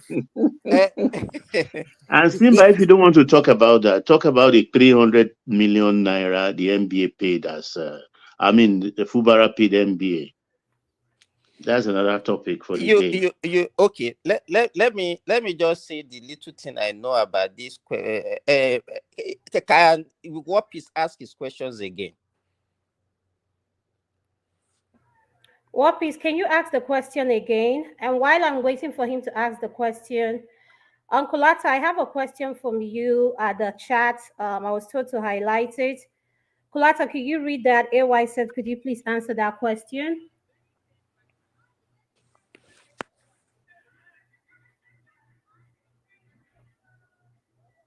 Kulata, are you there? Okay, let's move on. Let's talk about whatever then. I'll go to... Where is Simba? I think Simba is still here. Have you? What piece left? So I don't know what his question. Baba, do you remember what piece question was, sir? I can't even remember anymore. Because to that that's a question, disjointed discussion. It's not a straightforward question. It's like just a, I don't know. Okay, let me just say this briefly. I think I mentioned it before. The present location where Oyo Alaafin is, all of us will agree that is Oromiyan. Abi, that first found the Oyo district, and their former location is what they called Oyo Ile. It has three names. They call it Old Oyo, and they call it Oyo Katonga. Katonga means let us grow, let us expand. That time, I think the Nupe people waged war on them, so they left that location. But after a while, they reorganized themselves, came back and dislodged the Nupe people and settled back in that same Oyo Ile, which is the old Oyo, and the same. So it was when they came back, that was when they now said, okay, we need to expand. And that was how that name came about. We need to expand. We need to grow. So that is Yoruba meaning is Katun Gasi. It was the British and the Portuguese when they came, and some other non-Yoruba people came. That was how they adulterated the name and now call it Katunga. There's nothing like Katunga. There's nothing Katunga in Yoruba. Katunga, that is the name. And that was when they now started expanding, waging war over the suburb, and then that was how they now created the Oyo Empire. But after a while, they still experienced some war, and they now left the present old Oyo to the present Oyo Alaafin, which is also called Oyoro. So that is what I want to say about that. This competition between Thank you so much. But that was not my question. My question is very simple and direct. We're not talking about how Oyo was created. I said, I quote, that they should tell me the history or the story of Oromiyan. It's tied to Alaafin of Oyo, the bloodline to Duduwa. What disqualified him from not being the senior? of the Yoruba people? It was a simple question. The trade of the bloodline. Okay, this was born, or this was this is why it's not this simple. Not how he was from, he was so country. I'm not against all that. I'm not telling you about only of Ife. And Allah fair for you, the position. So thank you. But nobody has answered. Let's move on. Let's talk about the 300 million. But we should Okay, so understand now. Okay, but AI have not spoken. But AI should maybe you can answer. But thank you, Baba. well, I'm not AI, disrespecting what you said. What you said, what you said about Katunga is true. I'm not disputing it. Thank you. Mother AI, can you say something? I want to take shower and then I will use on this topic. Okay, can I remind you something, War Peace? There's a moderator here. So you don't get to call him. I'm very sorry. I thought you said Mother AI is the next. So after Simba, No. Simba was trying to answer the question, and you want to tell him how to answer the question, which was the correction BT just made. So could you allow people answer your question? If you don't, I wasn't telling him how to answer my question. That's why you put getting me wrong. I rephrased my question again. I did not tell him choose how you answer or respond. And nobody has answered my question. Everybody's telling something different. Have you ever had any history since of how he was born, how he migrated, how your other brothers, what dispute they have, why he lose the throne? Have you had it? No. We get your question. Thank you. Simba, please, can you answer it? If you don't want to answer it, please go to something else. Go ahead. I think we should move on because people have answered the question. The so-called 300 million naira gift that the NBA collected. You know, I started sensing something since the present NBA chairman came in. And I discovered that why is NBA becoming partisan? They are now becoming like an opposition party to the government. Then the thing got worse. If you remember, the first day they declared that state of emergency, NBA came out immediately and condemned it and said, oh, it is unconstitutional. And I was wondering why NMA and the NBA now started, reviewing judges, from the courts. Why are they doing this? But I wasn't surprised when this revelation now came out. But what baffled me is their insistence on not returning the money.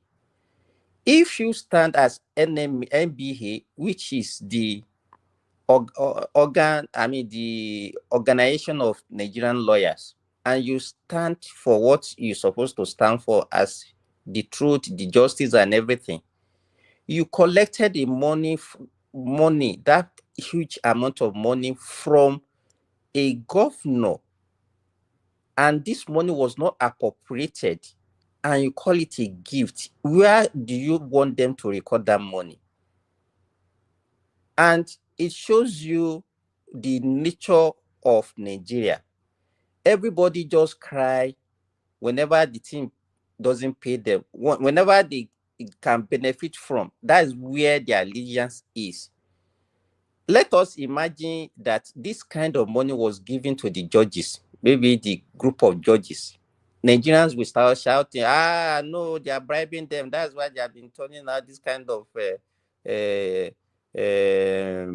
this from the court. But look at NBA, that organ. So to me, they have to return that money back to the Rivers, because even the so-called conference or whatever they were, or convention, whatever they wanted to have in Rivers, has been moved to Imo State. So if you are not using Rivers State again, so of what benefit? Enugu State. Okay. So of what benefit will that be to the river people if they don't host you again and you are taking money from them? I'm very sure they will have as well collected another money from Enugu State government. So I think that is what I want to say about that. Simba. The first thing they will do is they didn't define the source of the money. When you don't define the source of money, that's when Who did not define the source of the money? Okay, let me I don't know if I'm using the right phrase. Is it Fubara's money or River State money? It's River State's money now. How can it be Fubara's money? You don't just conclude. No. It's River State money we're talking about. Not listen. Not Fubara's money. Don't change now. things. The River State government, they saw the money. It was IBAS that asked them to refund it, so it cannot be Fubara's money. IBAS is asking them to refund. Ask them to return the money. So in Nigeria, they do and say a lot of things, and that's why they confuse and frustrate their citizens. When Fubara was giving that money to them, this money is given to you in the name of River State government. Gave it in the name of River State. Madam AI, I have a question for you. Are you making a correction or you're about to say something? Because let him finish what he's saying. Because the more you interject him, the longer he's going to have the floor. And we have a couple of people waiting here who haven't spoken. So once he finished, I'll ask if anybody has a pushback for him. Then you can do that. When is my turn? It's going to be your turn after Branberry. Okay, how many people are before Branberry? Branberry is after Simba. Apologies to Ada, please. Okay, thank you. Thank you so much, ma'am. Go ahead, Simba. So I said I finished what I want to say about that. So if there's any other topic you want me to just... Can I remind him of one more topic, possibly? Go ahead, Go ahead. Okay, it's about Wike's postulation in this interview that Fubara was lucky that without Ashiwaju's intervention, he would have been sacked forever. Yeah. He really wanted him sacked. Yes, I heard that, and I don't think that even if, because they even asked him further that that they are not seeing any kind of settlement even after a month of the declaration of the emergency. And he said that even blame the leaders from the River State that they are not making any move, that they are just everybody was just standing aloof, they are not making any. And he said that if Fubara comes back and apologize, that he's going to accept his apology. But he insisted that if that move is not made, that Fubara will still be impeached and nothing will happen, even if they lifted the state of emergency. So I think river elders they have to play a lot of role in the settlement of this rift between the two arms of government. I will not say the elders they have their own. They've already chosen their sides already, so they are not. They can't be good arbitrators in this matter. Simba, you have to understand, elders there, they are from different ethnic groups, man. So which elder are you talking? Are you talking about the Ikore elder or the Ijaw elder? Which one? They can't be on the same page. It is highly polarized. Yeah, it's not like the Southwest where the elders are all same ethnic group kind of thing. It's a very polarized state. People who don't live in River State during the election will not understand. Or maybe they can call you Ogoni elders to come on. But from what I can see from what he said, is the thing, the even after, if they even eventually lift the state of emergency, the fight will still continue, and the likely thing that will happen is that Fubara will be impeached, and so that's it. So you can go to another person if there's no other topic. Okay, thank you. Branberry, are you there? Could you please unmute? Good evening, everyone. Go ahead. You're next. I'm just going to touch little on the 300 million that was taken from the state government for Fubara. For me, as far as I'm concerned, now that we know how expensive it is to host this kind of conference, if this NBA, these lawyers themselves cannot fund themselves, I think they should get away with it. They should just, they should just, they should leave it alone, because the governors shouldn't be sponsoring them, because I don't really know what value they bring to the economy of a state. I don't know what value they bring, So as far as I'm concerned, they should stop giving them money, because Fubara is not the only governor that has given them money. Whatever state they've gone to, we've learned now that this state will do that money to them, but I don't think it's proper. As far as I'm concerned, they should stop giving them money. They can't fund it by themselves, because we know they have money. I know a lot of lawyers that are billionaires, so they can't fund it. They should just let it go. So when it comes to Wike's, I didn't even really watch it, because it's just nonsense. Because I don't know what that guy is saying. A lot of nonsense talk. So let's just. My issue is that what we should be saying here every day, is that where is the president? Where has he been? With everything that is going on. I know most of you are great supporters, strong supporters of the president. What are you guys feeling? I just want to hear you, Sinbad, Baba, Kulata. How are you guys feeling? What is Tinubu doing outside the country with what is going on? With these killings. Is this how a leader should behave? Is this what you guys thought of Tinubu before? Just be honest. Is this what you guys thought So about him before? what should he be Before doing if now? he's in the country? Will he go and be? No, Will he carry gun and go and be fighting the? no, it's not about carrying gun. It's not about carrying gun. The But country where you that's why live we have now. law enforcement now. The law If enforcement. one Don't even American, say that. Don't even if say one that. American die, see, Don't if one even say American die in that. Afghanistan, Blackberry, if one You, American die in Afghanistan, they will fly a blue flag in White House. If five Americans die, they will have a 1 minute silence. You will have you see the president running up and down. You will visit the camp. Are you thank How kidding can me? we, how can we Do you know be? I that they don't had a know. mass shooting in America yesterday? Hold on, They get hold mass on. shooting here almost every So other week. yes, the president and the When did they president is drop the president. phone? What did the Wait, president do? hold on, Mike. The You president cannot doesn't do even multiple talk this. about it.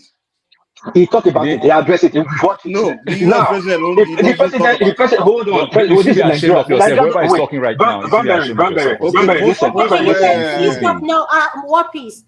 Can you just let it go, please? Let Branberry finish his submission. No, Then I you don't can do know your pushback. Thank whoever you. is defending this, that, the president is, they kill every time. Come on, man. So stop that, man. Stop that.